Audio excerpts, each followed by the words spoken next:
अगर जरदारी साहब या कोई ये समझता है कि यहाँ कोई आम के दरख्त नहीं थे, तो वो अपनी तारीख, वो अपनी फैक्ट दुरुस्त करे कि ये ज़री इलाका था, ज़री इलाका है, जिसको आप कंक्रीट के जंगल में तब्दील कर रहे हो। दे लंगी जी कौन से इन्होंने आम के दरख्त छोड़ दिए हैं? डीएचए मुल्तान अगर आप देखें और जो वो कट रहे हैं वो ज़िया-उल हक का बदला ले रहे हैं वहाँ जाकर।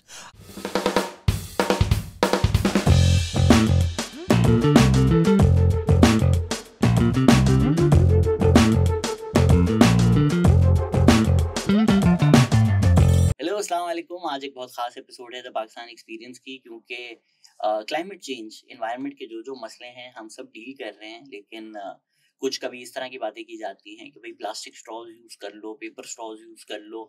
असल जो मसले होते हैं उस पे हम कभी बात नहीं करते। करप्शन का शोर बहुत ज़्यादा होता है, लेकिन डेवलपमेंट की वजह से जो इंडिजिनस लोग हैं वो क्या-क्या सफ़र कर रहे हैं, हमारे एनवायरनमेंट में क्या मसले मसाइल होते हैं, सबके पर जलते हैं वो बातें करने से। तो वो बातें करने के लिए हमने एक ऐसे आदमी को बुलाया है जो बहुत सालों साल से एक्टिविज्म में इन्वॉल्व हैं, पॉलिटिक्स में इन्वॉल्व हैं, एडब्ल्यूपी का हिस्सा हैं, सिंध इंडिजिनस राइट्स अलायंस का हिस्सा हैं।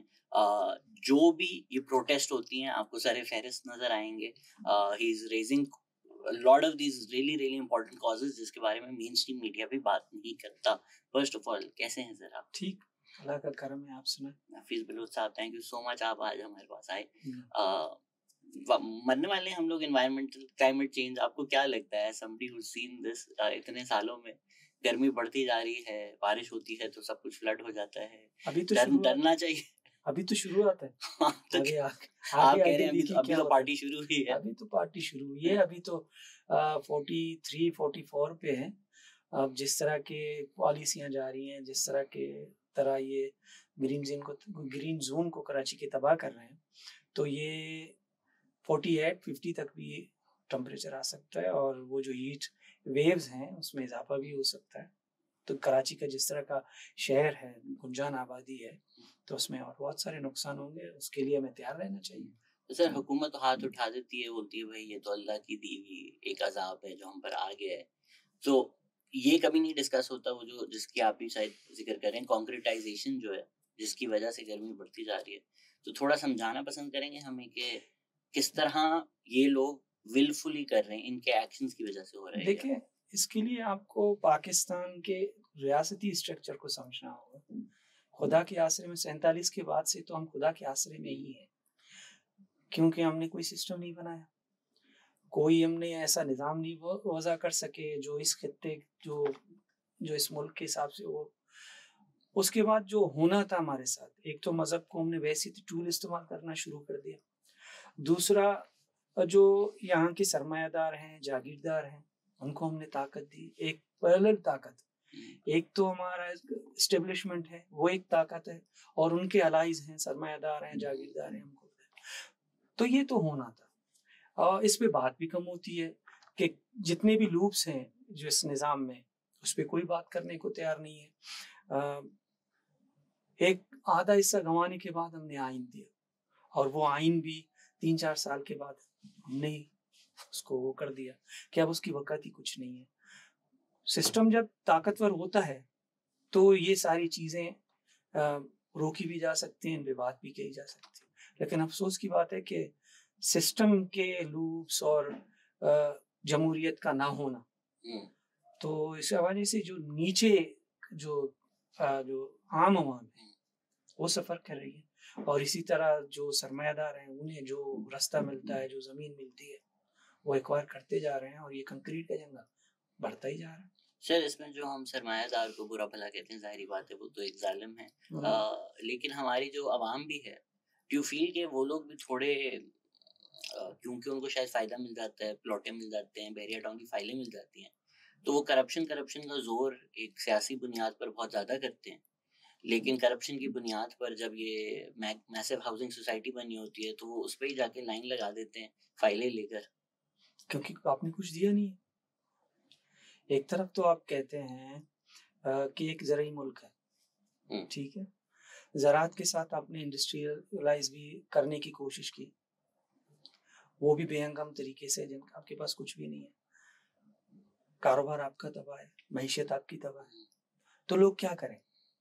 लोग क्यों लोगों के पास अगर कुछ सरमाया आता है तो वो उसको डबल करने के चक्कर में या उसी पे कारोबार करने के लिए भागे जाते हैं।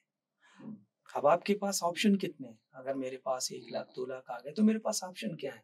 मैं उन ऑप्शनों पे जाऊँगा जो मुझे मेरे कानों में सुनाई देती हैं, जो जिनके ऊपर बात हो रही होती है, टीवी में बात होती है या इश्तिहारात चल रहे होते हैं, हम उन्हीं के पीछे भागते हैं। हमने कोई अल्टरनेट ना बिज़नेस के हवाले से, ना जो कहते हैं कि कारोबार के हवाले से, कोई सिस्टम वज़ा नहीं कर सके। तो ये जो अब बिल्डर माफिया है पूरी पाकिस्तान में फैला हुआ है, इसके हथियार क्या है? इसके हथियार है कि उन्होंने जो ताकतवर तबके वो अपने बस में कर लिए या उनके साथ अलाइज कर लिए। अब वो इसको मसलन इसका इतना प्रोपेगेंडा करते हैं टीवी के ज़रिए या इश्तिहारात के ज़रिए या अपने जो लिखने वाले हैं उनके ज़रिए कि लोग बार-बार यही सुनते हैं, ये तो फिर इसी के पीछे भागते। मैं इसमें लोगों को कोई भी दोष नहीं देना चाहता क्योंकि वो बेचारे सरमाया लगाने के लिए जाते हैं, कारोबार करने के लिए जाते हैं। अगर एक प्लॉट भी लेते हैं तो वो ये चाहते हैं कि इस प्लॉट के ज़रिए हम आगे बढ़ें, हमारा कुछ स्टेटस बने। लेकिन ये तरीकाकार नहीं है, ये रियासत को तय करना है, इस निज़ाम को तय करना है, तो है ही नहीं। अगर होता तो हम उस पे बात भी करते। तो ये नहीं है, इसकी वजह से ये सारी चीज़ें हो रही हैं और इसमें वो इलीट तबका है, वही उसका ज़िम्मेदार है और वो जो इस सिस्टम के साथ जुड़े हैं, वो ज़िम्मेदार है। सर ये आपने अच्छी बात की कि लोग बेचारे क्या करें, क्योंकि जो ये एक कैपिटलिस्ट सिस्टम है उसमें जो हमारी एलीट है वो गवर्नमेंट के साथ मिली हुई है, तो वो मेरे ख्याल से और बिजनेसेस बनने भी नहीं देते, बनना चाहते भी नहीं है वो लोग, क्योंकि अगर वो बन गए तो इनके प्लॉट कौन खरीदेगा? ये जो करोड़ों रुपए का फायदा होता है ये उसकी कैसे एक मिलेगा और इनको? रीज़न भी जो मेरे समझ में आता है जितनी तारीख मैंने पढ़ी है, यहाँ 47 से लेकर आज तक बहुत सारी चीज़ें गलत हो रही हैं। हमारे सवालात भी गलत हैं। अच्छा, तक़सीम दर तक़सीम के इस 75 साला दौर में हम ये समझ ही नहीं पाए कि एक ज़ालिम है, एक मज़लूम है, ठीक है? एक वो तबका है जो इस्तेहसाल कर रहा है, एक वो तबका है जिसका इस्तेहसाल हो रहा है। अब सवाल कि क्या होता है कि हम कौमियत पे भी आते हैं, हम फ़िरकों पे भी आते हैं, हम सब पे आते हैं, लेकिन इस मुद्दे पे नहीं आते कि कोई एक हमारा इस्तेहसाल कर रहा है, हमारा इस्तेहसाल हो रहा है और हम होने दे रहे हैं। हम अपने मेन ऑब्जेक्ट से हट के हम उन ऑब्जेक्ट्स पे हम उनको अपना दुश्मन तस्वर करते हैं जो हमारा है ही नहीं, ठीक है? तो इसकी वजह से भी हम बहुत सारी चीज़ें छोड़ देते हैं, अब वो उससे हम दूर हट जाते हैं। तो ये वजह भी है इसके अंदर जो हम ये सब कुछ होता देख रहे हैं। इसमें एनवायरनमेंट तो बहुत नीचे आता है, बहुत नीचे जिसपे बात ही नहीं उठती। लेकिन और भी जो मेन इश्यूज है हमारे उन पे भी हम बात करने को तैयार नहीं। तो ये तो दुनिया भर के मूवमेंट्स में भी हम देखते हैं, तो ये जानबूझकर वो जो एक एस्टैब्लिशमेंट है वो कहती है कि अच्छा भाई अगर एक कराची में मुहाजिर है उसको नौकरियां क्यों नहीं मिल रही, तो सिंधी तुम्हारा दुश्मन है। सिंधी को जाके बोलेंगे अच्छा जो मुहाजिर आ गए ये तुम्हारा दुश्मन है।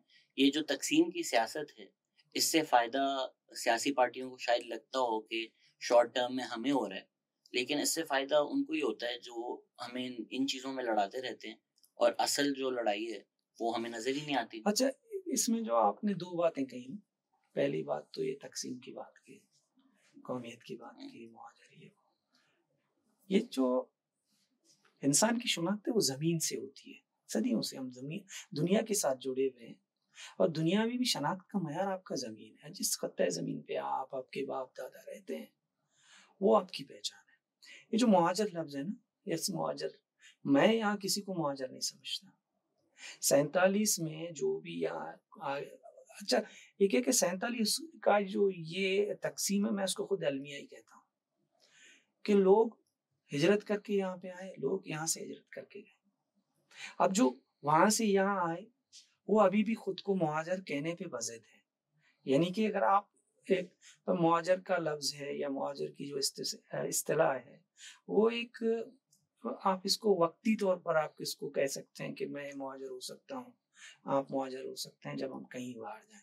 2-3 लोग जाते हैं तो मुसाफिर होके जाते हैं। जब एक ग्रुप जाता है, तो वो मुहाजिर उस वक़्त तक होता है जब तक उस ज़मीन पे अपने पैर जमाने लगता है वहाँ कारोबार करने लगता है, और जब वो मर के उस ज़मीन में दफन होना शुरू होता है तो उसकी मुहाजिरियत ख़त्म, उसका वो सब कुछ वो ज़मीन है। मुझे नहीं लगता कि यहाँ कोई मुहाजिर है। अगर वो यहाँ से आए हैं ना वहाँ से, अब उन्होंने एक्सेप्ट किया इस ज़मीन को, तो अब उसकी शनाख्त ये ज़मीन है। कराची से लेके इस खित्ते जो जुड़े हुए सारे हैं, यानी कि सिंध है। एक तो बात होती है कि कराची और सिंध, मैं कहता हूँ कि सिंध है, क्योंकि अगर ज्योग्राफी हिसाब से आप देख लें 200 साल से ये कराची सिंध से ही बिलोंग करता है। तो हमारी शनाख्त और कराची में बसने वाले लोगों की शनाख्त सिंध की शनाख्त से जुड़ी हुई है। जिस दिन हम ये समझेंगे, ये मुहाजिर लफ्ज भी हो जाएगा, हट जाएगा, और हमारे मुफादात भी एक हो जाएंगे। दूसरी एक पॉलिटिकल आइडेंटिटी है, मेरे ख्याल से हमारे भाई नाराज हो जाएंगे थोड़ा ये सुनकर। I think it's not like they felt like अच्छा हमने वापस जाना है। आई थिंक उनको लगा कि यार हम पे बहुत ज्यादा जुल्म होता है, तो हमें एक पॉलिटिकल आइडेंटिटी बनाने की जरूरत है जिसमें हम सारे को लेट कर सकें। जी सर। जो दूसरी बात आपने कही ना पार्टियों की, तो पहले आप यहाँ की जो पार्टी सिस्टम्स हैं, जो 70s के बाद आप देख लें, आप उससे पहले छोड़ें, 70 के बाद जो इस निज़ाम में रह के काम कर रहे हैं, आप उन सारे पार्टीज चाहे पीपल्स पार्टी हो, चाहे नून लीग हो, चाहे एनपी हो, चाहे एमक्यूएम हो, XYZ जो भी हो, उसमें आपको जो पॉलिटिकल सिस्टम उन पार्टियों के अंदर आपको नहीं मिलेगी। इश्यूज की बुनियाद पर या कौमियत की बुनियाद पर वो सियासत कर रहे होते हैं, ठीक है। तो जब ये आइडियोलॉजी आती है कि मैं सिंधी, मैं बलूच, मैं पख्तून, तो उसके साथ जब कराची में जब ये बात आती है, कराची यूनिवर्सिटी जब APM एसोसिएशन तो शुरू हुआ था ना, तो वो रीजन वही सारे हैं कि कौमियत। लेकिन मैं फिर वही बात, बहुत सारे दोस्त नाराज भी होते हैं इस बात पे, लेकिन रियलिटी यही है कि अगर आप जमीन से जुड़े हुए हैं तो आप मुहाजिर नहीं हो सकते, क्योंकि आपका मरना भी यही है, आपका जीना भी यही है, आप कमा भी यही रहे हो, खा भी यही रहे हो, तो मुहाजिर कैसे हो? ये एक मैं हो सकता है गलत भी हूँ, लेकिन अगर मैं गलत हूँगा तो इस पॉलिटिकल सिस्टम से, जिसमें आप कह रहे हैं कि वो अपने आप को प्रूव करने के चक्कर में, लेकिन अगर आप जमीन को शनाख्त करेंगे, जमीन को शनाख्त बनाएंगे, तो ये सारी चीजें खत्म हो जाएंगी। मेरे ख्याल से होना तो फिर यही चाहिए, सिंध में जो पैदा हो वो सिंधी हो, लेकिन वो एक मैंने भी कुछ लोगों से बात की है, उनको तो कोफ्त आती है कि वो अपने आप को सिंधी तो नहीं बोल सकते, तो फिर क्या बोले अपने आप को? यही तो मसला है ना कि इस सिस्टम ने इतने तकसीम किए हैं ना हमारे मुआशरों में, हमारे मजहब में, कि हम उन तकसीम पे बात करने के लिए तैयार नहीं, रीजंस को बात करने के लिए तैयार नहीं है। मैं एक लेके बैठ गया हूँ ना, मैं उसी को लेके बैठ गया हूँ कि भी मैं ये हूँ, ठीक है। मैं ये, मेरा ये कहना भी है और मैंने बहुत बार भी कहा है कि आप इस पे बात करें, डायलॉग करें। मुआशरों में बातचीत या डायलॉग करना कोई मयूब बात नहीं है। मतलब बड़े से बड़े इश्यूज में अगर आप डायलॉग पे जाएंगे तो एक रास्ता निकल आएगा। हो सकता है कि अगर इन्हीं डायलॉग्स में हम जाके ये तय करें कि ये जो तकसीम हमें इस रियासत ने दी है, इस निज़ाम से हमें मिले, तो हो सकता है तो हम उस निज़ाम के खिलाफ बात करने लग जाएं, हम उस इस्तेसाल की जो कुव्वत है उसके खिलाफ खड़े हो जाएं। तो बात करना जरूरी है, ये हतमी बात नहीं है मेरी, लेकिन इस पे बात करना जरूरी है। मेरे ख्याल से उनकी रिप्रेजेंटेटिव हो तो फिर ये बात बेहतर होगी। कराची सिंध की जो बात है उनको अक्सर तकसीम किया जाता है, मैंने भी एक दो दफा गलती कर दी, कराची एंड सिंध लिख के। मेरे भाई सिंधी नेशनलिस्ट बड़े नाराज हो गए थे उस बात पर मुझे वो जानते हैं, मेरे काम को जानते हैं, उनको पता है कि मेरी नीयत तकसीम करने की बिल्कुल भी नहीं थी। जो ये एक सूबे की डिमांड है कराची में, मेरे ख्याल से वो स्टेम तो वहीं से करती है कि लोगों को लगता है उनके राइट्स नहीं मिल रहे। तो अगर एक एफिशिएंट लोकल गवर्नमेंट हो और लोकल एडमिनिस्ट्रेटिव यूनिट्स हो तो किसी को कोई मसला नहीं होगा। लेकिन क्योंकि हमने हमारी इमेजिनेशन में सिर्फ एक प्रोविंस का आइडिया दिया हुआ है कि अच्छा भाई अगर आपको थोड़ी खुद मुख्तारी चाहिए तो province is the only way to do it. और अभी हमने लोकल गवर्नमेंट में भी देखा कि किस तरह एक बड़ी पार्टी ने पीपीपी ने इलेक्शन बज़ाहिर ऐसा लगता है कि चोरी की है बिल्कुल। तो उसकी वजह से जो सूबे की एक डिमांड है वो बढ़ जाती है कि यार आप जिस तरह की सियासत कर रहे हैं, जो तर्ज सियासत है एक माफिया लेवल का, तो फिर इसका हम हिस्सा नहीं होना चाहते। नहीं, एक बात ये है, बात फिर वही आती है ना, ये डिविजन्स हैं, वो डिवीजन क्रिएट किसने किए हैं, इसमें तो बात हो। सूबा बनाने से पहले भैया मुझे राइट्स नहीं मिले, मुझे राइट्स किसने नहीं दिए? अगर सिंध का कोई वडेरा या सिंध का कोई पॉलिटिकल पार्टी मुझे मेरे राइट्स देने से इनकारी है, तो उसके पास वो कौन सी ताकत है, वो कौन सा तुर्रम खान, उसे ये तुर्रम खानी दी किसने कि वो आज मेरा ये सब कुछ मेरा इस्तेसाल भी कर रहा है, मेरे राइट्स भी नहीं दे रहा है? उस पर हम बात करने को क्यों तैयार नहीं है? मैं कहता हूँ कि ये जो जिस रियासत के अंदर, जिस मुल्क के, जिस आइन के तहत हम यहाँ, उस आइन की वक़्त ही कुछ नहीं है। 73 की आइन अपनी अफादियत खो चुका है। इसके अंदर इतने अमेंडमेंट किए जा चुके हैं, मसलन इसको इतना पढ़ा जा चुका है, फिर सिया गया है, फिर वो अपनी हैसियत ही खो चुका है। ताकत के मरकज कहीं और है और हम आपस में लड़ रहे हैं। जिस दिन हम उस ताकत के मरकज को चैलेंज करेंगे, अभी मसलन रियासतें चलती हैं सोशल कॉन्ट्रैक्ट से, तो हमारा सोशल कॉन्ट्रैक्ट तो ऐसी की तैसी हो चुकी है उसकी, तो पहले क्यों ना हम एक नए सोशल कॉन्ट्रैक्ट की बात करें? भाई इस निज़ाम में इतनी वक़्त नहीं है, एक नए निज़ाम की बात करें, उस निज़ाम को पहले वज़ा करें। 4 कौमियतें हैं या 5 कौमियतें हैं, वो बैठे पहले ये तय करें कि भाई अगर हमें आपस में मिलके रहना है, तो हमारे पास वो कौन सा कॉन्ट्रैक्ट होना चाहिए जो हमें बराबरी की बुनियाद पर हमारे हुकूक हमको दे, हमारे राइट्स हमें दे। जब वो हुकूक हमें मिलेंगे, उसके बाद हम उस टेरिटरी के अंदर उस कहते हैं कि हिस्से के अंदर हम बैठ के ये तय करें कि किसको कितना मिलना है, किसको कितना नहीं मिलना। जब ये तय हो जाएगा, पहले तो सूबे की वो अलग जरूरत नहीं बनेगी, या सिंध हो, बलूचिस्तान हो, केपीके हो या पंजाब। जब ये सब कुछ तय होंगे, आपका निज़ाम भी बैलेंस हो जाएगा, आपके हुकूक भी एक ही तरह से मिलना शुरू हो जाएंगे, फिर आपकी अपनी उस प्रोविंस के अंदर या आपकी अपनी उस कौमी वहदत के अंदर आपको वो राइट्स नहीं मिलना शुरू होंगे, तो फिर एक नई जदोजहद होगी। उसमें आप फिर ये तय करेंगे कि भाई इतने सूबे हों, इस सूबे के अंदर एक और हम यूनिट बना सकते हैं, सिंध एक ही हो, बलूचिस्तान एक ही हो, लेकिन चूंकि राइट्स नहीं मिल रहे, हम इस यूनिट को इतने हिस्सों में तकसीम करें, एक कराची हो, हैदराबाद हो, सक्कर हो। लेकिन जो आपका इस्तेहसाल कर रहा है, जो आपका खा रहा है, मसलन सिंध के समंदर, एक झगड़ा तो यही है कि दरिया सिंध का पानी नहीं आ रहा, दूसरा झगड़ा ये है कि मेरे साहिल के साथ जो राइट्स हैं साहिल के, समंदर के, वो मुझे नहीं मिल रहे, जो मेरे वसाइल हैं वो मुझे नहीं मिल रहे। ये मसलन सिंध के अंदर भी बातें हो रही हैं, बलूचिस्तान के अंदर भी बातें हो रही हैं, केपीके में भी, और पंजाब के सराइकी वसीम में भी बातें हो रही हैं, और कश्मीर भी यही कह रहा है, ठीक है, कि भी हमारे जो वसाइल हैं उस पे इख्तियार भी हमारा नहीं है, उसमें हुक्मरानी भी हमारी नहीं है, कुछ ताकतें हैं जो हम पे हुकूमत कर रही हैं। तो पहले ये तय कर लें, उसके बाद सूबे पे ये आ जाए, उस पर भी आप बात कर लें।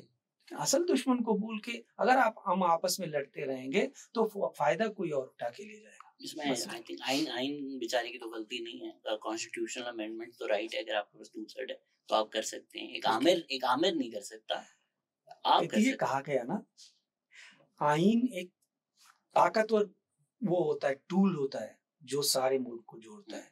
अगर एक आमिर आके आपके आइन को उठा के रद्दी के टोकरी में डाल दे, तो ये समझो कि आइन में इतनी ताकत थी ही नहीं। सर वो कागज तो नहीं लड़ेगा ना, लोग ही है ना। देखो तुर्की में क्या हुआ सर, बट वो उसमें अच्छा, हिंदुस्तान में जब इमरजेंसी लगी इंदिरा गांधी ने, तो क्या हुआ? लोगों ने रेजिस्ट किया अपने उस आइन के लिए। आज भी वो जो कहते हैं कि इमरजेंसी को ना कांग्रेस अच्छा समझती है ना दूसरी पार्टियां, वो इसको एक स्या तारीख कहते हैं, चाहे कुछ भी रीजन हो। लेकिन उनके आइन में इतनी ताकत थी कि इंदिरा गांधी जैसा मजबूत हुक्मरान भी उसको नहीं रख सका उस इमरजेंसी को, और बाद में कांग्रेस भी उसका दिफा नहीं कर सकी, क्योंकि उसके आइन में इतनी ताकत थी। आज अमेरिका में कितने स्टेट हैं, लेकिन उनको जोड़ा हुआ वो सिस्टम है। जब आपके पास सिस्टम ही लूप्स हो, उसको एक रास्ता मिला हुआ है डिक्टेटर को, वो रास्ता आज भी है। आज वो ताकत आज भी उसके पास है। ताकत का सर चश्मा है ना, उसमें आइन बेचारा क्या ही कर सकता है। आइन तो जिस तरह आप कह रहे हैं उसको वो उठा के डस्टबिन में डाल दे, पहले तो वो बिल्ली पे घंटी कौन बांधेगा, यही तो मसला है हमारा। बट वो घंटी वो आइन है। कंसेप्चुअली मेरे ख्याल से आइन का कोई एज सच, ऑब्वियसली उसमें कुछ शिकें हैं जिनसे आपके भी इख्तिलाफ होंगे, मेरे भी इख्तिलाफ होंगे। वो अमेंडमेंट है, पार्लियामेंट अमेंडमेंट करती है। जी।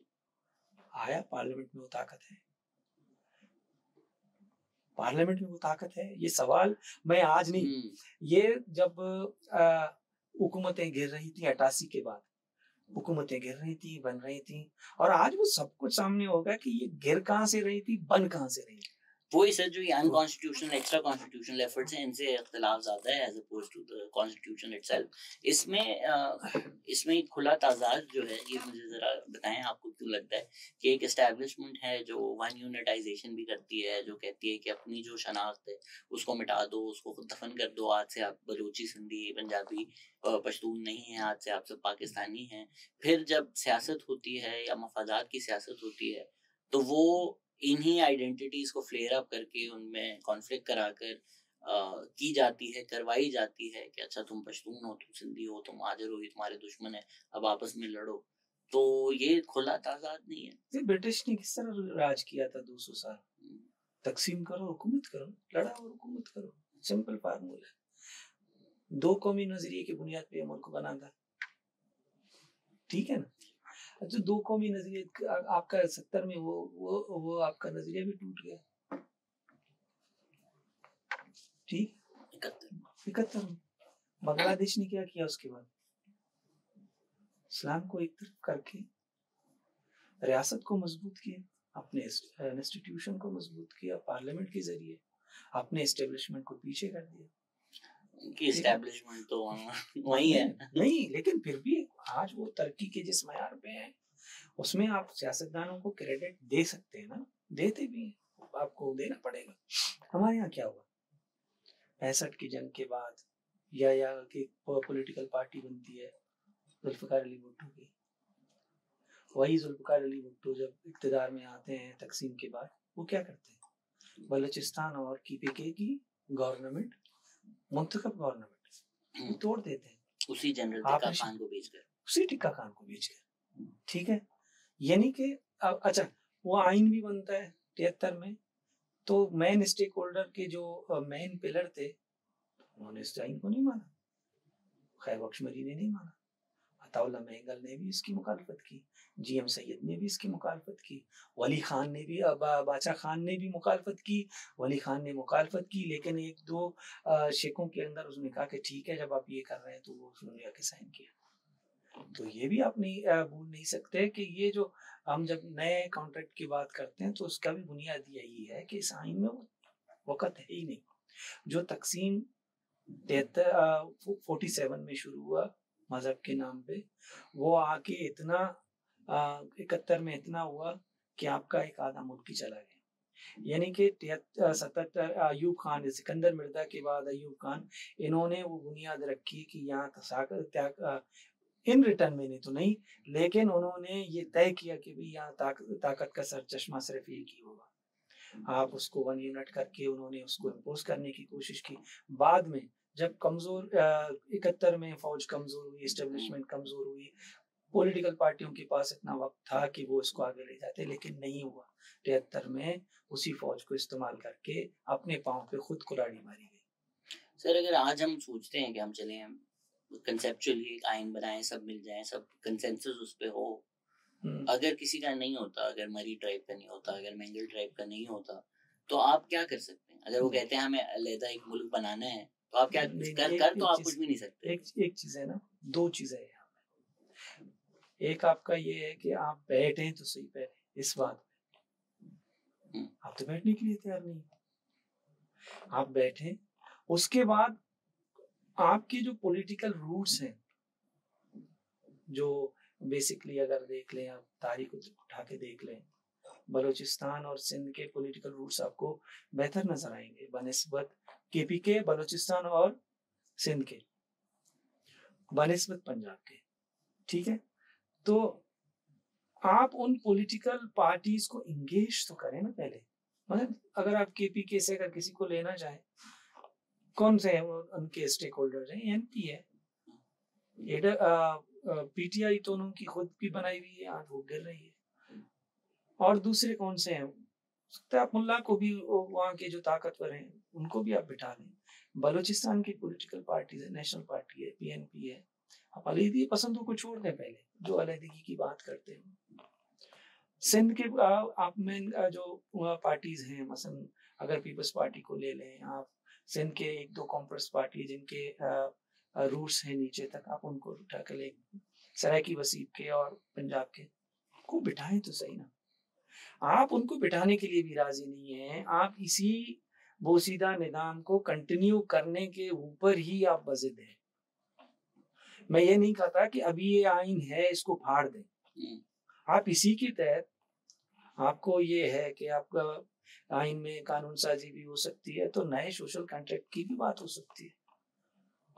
करें तो सही ना, शुरुआत तो करें। आप ये पहले माने तो सही कि एस्टेब्लिशमेंट ताकतवर हुआ है, लेकिन उसको तोड़ने के लिए आपको पार्लियामेंट को मजबूत करना पड़ेगा। पार्लियामेंट को मजबूत करने के लिए आपको सूबों को मजबूत करना पड़ेगा। तो इस पे बात करने के लिए तैयार नहीं।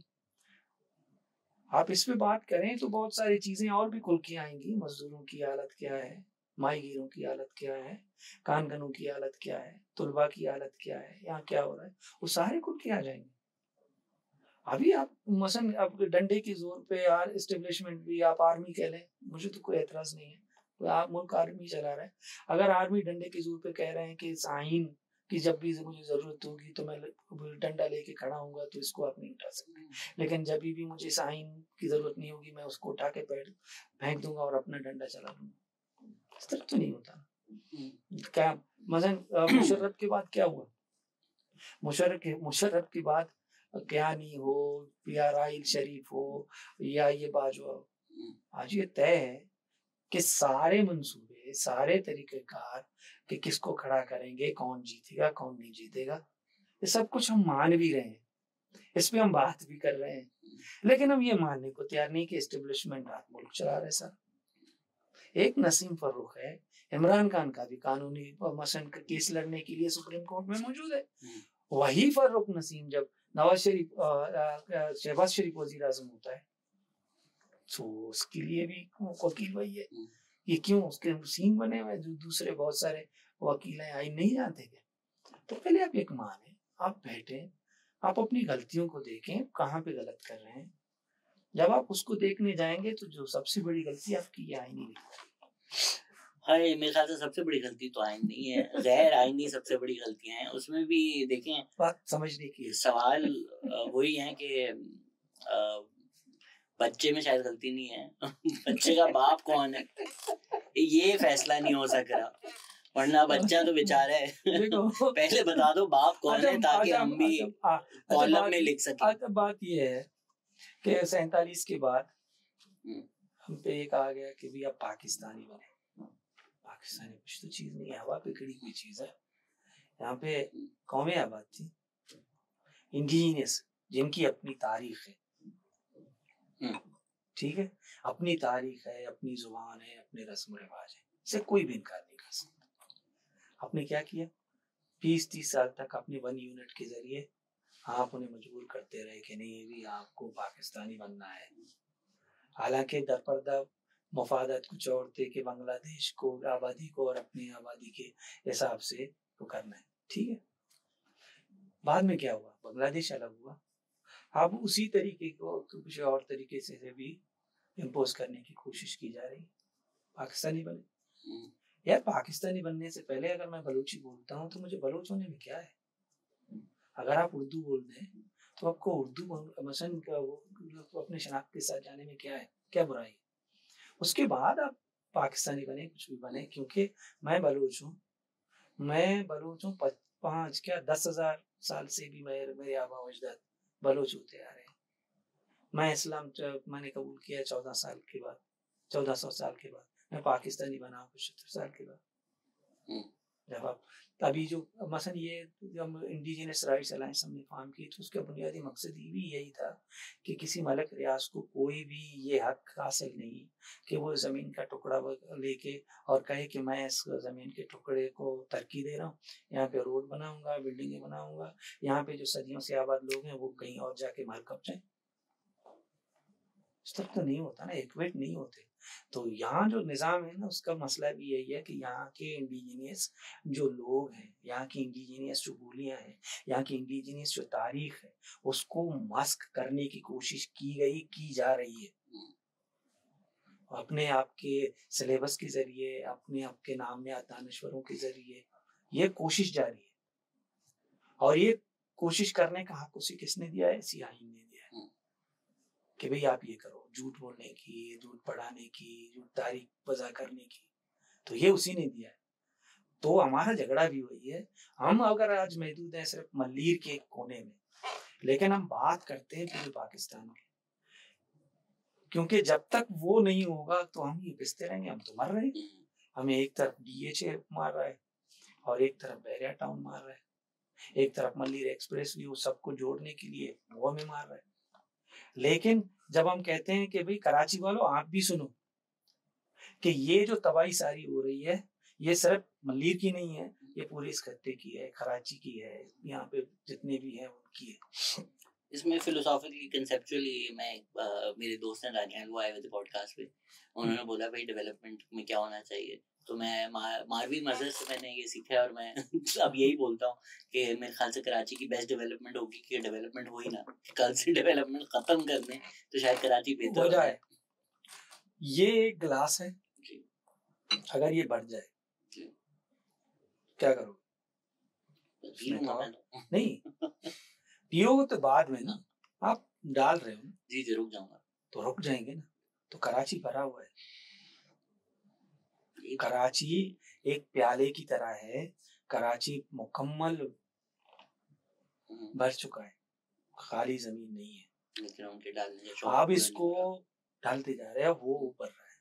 और ये जो तजादात आज कराची के सारे आप देख रहे हो ना, ये इसी वजह से। आप सोसाइटी में बना रहे हो, लोग कहाँ से आ रहे हैं? तजादात को खत्म करने के लिए हकाइक को मानना जरूरी है। जिस दिन हम हकाइक को मानोगे तो ये सारी चीजें रुक जाएंगी। तरक्की किसकी हो? पहला सवाल, तरक्की किसकी हो? तरक्की वो हो जो जमीन में बैठा हो, उसको वहां से उठा के बाहर से लोगों को ला के आबाद करने का नाम तरक्की कभी भी नहीं।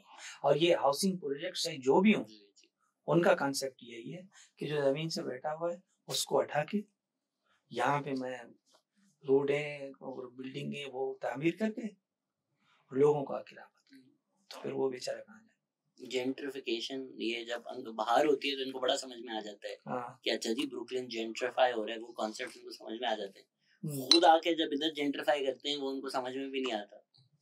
यही तो मसला है ना। तो इसमें बात फिर वही है कि इसमें हम बात कब करेंगे, करना शुरू करेंगे? सर हम शुरू करते हैं ना, हमें थोड़ी ना कोई एड्स वैड्स आते तो बहरिया तो वैसे ही नहीं आते तो हम क्यों ना बात करें। मैं कुछ लोगों से भी बात कर रहा था, उन्होंने मुझे बताया हमारी पॉलिसी है कि हम रियल एस्टेट नहीं प्रमोट करते, उसमें रियल एस्टेट से बड़ा इख्तलाफ है मुझे। फिर मैं कुछ बैठा हुआ था कंटेंट क्रिएटर के साथ, उन्होंने जब बताया कि रियल एस्टेट वाले कितने पैसे मिलते हैं, तो अब से मैंने फैसला किया है कि मैं शुरू करूंगा डोनेट कर दूंगा उसमें से हमेशा थोड़े पैसे बट सारा पैसे ही सारा वहां पर है। तो इसमें बहरिया टाउन हमें जिस तरह से शायद पाकिस्तान के बारे में भी यही कहा जाता है कि कराची तो जिस तरह खाली खित्ता था, कुछ भी नहीं था और आकर लोग डेवलपमेंट कर दी, बहरिया टाउन के बारे में भी लोगों ने ये इंप्रेशन दिया हुआ है कि कोई लोग तो वहां थोड़ी रहते थे, वो तो एक जमीन थी, बंजर थी। जिस तरह खान साहब ने उस आइलैंड के बारे में कहा था, ये पड़ा हुआ है कहीं समंदर के बीच में, वहां जाके बिल्डिंगें बनाना शुरू कर दो। तो ये पहले तो ये कंसेप्शन हमारे लोगों का दूर करें कि बहरिया टाउन की जो जमीन है वो PPP और मलिक रियाज ने मिलकर चोरी की है। एक बात कहूं जी, कराची की तारीख आज की नहीं है जी। कराची की तारीख अगर आप उठा के देख लें, सिकंदर आजम के दौर में जब सिकंदर यहाँ से आया था, मुंबई से आता हुआ, तब भी इस बंदरगाह का, और जिस खत्ते को हम मल्लीर कहते हैं, जहाँ पे बैरिया टाउन बना हुआ है, जहाँ पे DHA बना हुआ है, जहाँ पे अभी ये सारा सब कुछ कर रहे हैं, वहाँ काबा इलाहाबाद थे, उनका जिक्र है। मल्लीर दरिया ने, मल्लीर को जो तारीखदान था उसने मल्लीर जो आज हम नदी कह रहे हैं ना, उसको दरिया कहा था। हब जो नदी है उसको नदी कहा था। ये फर्क महसूस कर रहे हैं आप। तो जो तहजीबी हैं वो दरिया के किनारे, जो दुनिया की तहजीबें उभरी हैं वो दरिया के किनारे। इसी तरह मल्लीर एक तहजीब का नाम है जिसमें मुख्तलिफ कबाइल जुड़े हुए हैं, सिर्फ हमारी नहीं, मुख्तलिफ कबाइल जुड़े हुए हैं, और ये सदियों की तारीख है। मसलन जहाँ पे आज बैरिया टाउन बन रहा है वहाँ पे आपको कहानियां मिलेंगी, और हमने वो सारी तारीख मस करके मलीर अगर लोग सुनते हैं मलीर कैंट के अलावा उनके दिमाग में कुछ नहीं आता। इसी मल्लीर के अंदर मुगलों से पहले भी लड़ाइयाँ हुई हैं इसी जमीन के लिए। मुगल जब आए, मुगलों के साथ भी लड़ाई, मुगल कैप्चर नहीं कर सके।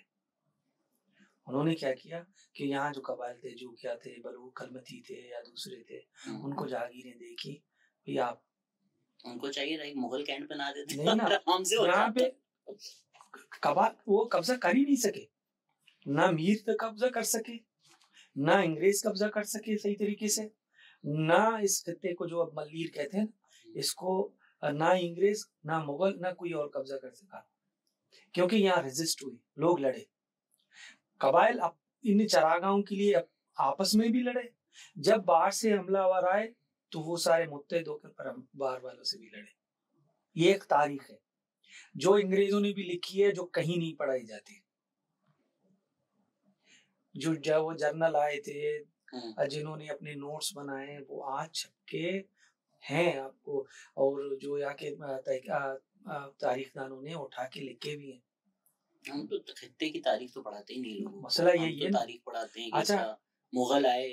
आपके जितने भी ये पॉडकास्ट सुनने वाले हैं, जब उन्हें अगर दिलचस्पी है कराची की तारीख को, तो सर गुल हसन कलमती ने Karachi glory of the east लिखी है, बहुत सही में तारीखी हवालों के साथ, वो जाके पढ़े, फिर आपको समझ में आ जाएगा ना कि कराची एक पोर्ट, और वो पोर्ट का दायरा कार सिर्फ ये जो आपका शहरी सदर ये एरिया तक था, इसके इस तरफ डालमिया से इस तरफ मल्लीर था, खूबसूरत, जहाँ पे इंडिजिनस आबादियाँ थी। अब आप अगर जाएं डालमिया के अंदर भी आपको बलूचों की एक गांव नजर आएगा, मधुघोट आपको नजर आएगा, बीच में बहुत सारे गांव थे, वो खत्म हो गए। अच्छा, अंग्रेज ने जब कराची में आके उसको मास्टर प्लान बनाया, इसका रेलवे लाइन बिछाने लगे, उन्होंने दो चीजों का ख्याल खास रखा। एक चीज का उन्होंने ये ख्याल रखा कि ये कीर्तर नेशनल जो रेंज है ना, जो कोहिस्तानी एरिया से जुड़ा हुआ है, कोहिस्तानी बेल्ट से जुड़ा हुआ है कराची इस तरफ समंदर है, खारा पानी। कराची के अंदर आज भी आप बोर लगाओ तो आपको नीचे से मीठा पानी मिलेगा। तो ये मरून मिन्नत है इस रेंज, पहाड़ी रेंज की, जिसके साथ कराची जुड़ा हुआ है। तो अंग्रेजों ने उसका खास ख्याल रखा। जहाँ जितने भी नाले थे जो आके गुजर के समंदर में गिरते थे, उनको कभी उन्होंने नहीं छेड़ा। आज भी आप कराची जो रेलवे में आप सफर करें, आपको यहाँ से कायदाबाद से आगे गग्गर फाटक तक आपको पुल मिलेंगे। आज वहां से कोई मोटरसाइकिल गुजर रहा होता है, कोई गाड़ी, लेकिन ये जो नाले थे ना, मीठी पानी की गुजर रहे हैं, बरसातों में जो पानी गुजरता था, ये उनके लिए बनाए गए। उनको कभी उन्होंने तबाह नहीं किया, नदियों को कभी उन्होंने तबाह नहीं किया, मल्लीर की ग्रीनरी को, मल्लीर की हैसियत को उन्होंने कभी तबाह नहीं किया, खत्म नहीं किया, उसको तहफ़्फ़ुज़ दिया। लेकिन 47 के बाद क्या हुआ? 47 के बाद ये हुआ कि बेहंगम तरीके से कराची जब बढ़ने लगी, उसका कोई मास्टर प्लान नहीं बनाया गया। कोई जो मसलन यहाँ के जो पहाड़ी सिलसिले थे, काट के वहां पे बस्तियां बसाई गई। जो नाले थे, ये जो गुज्जर नाला है पहले गुजड़ू नाला होता था 47 से पहले, उनको गटर नालों में तब्दील कर दिया गया, जैसे अंग्रेजों ने कभी छुआ नहीं।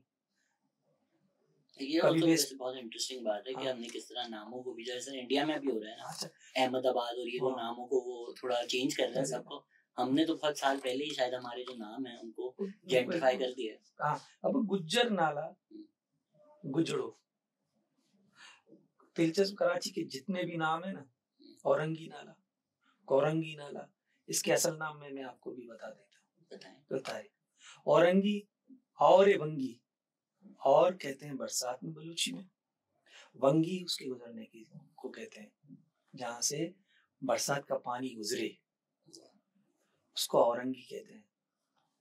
कौरंगी कौरे वंगी था, कौर कहते हैं नदी को बलूची में, और वंगी कहते हैं उसके गुजरने की जगह को, और जहां से भी नदी गुजर रही होती है वंगी कहते हैं। तो औरंगी और कौरंगी हो गए।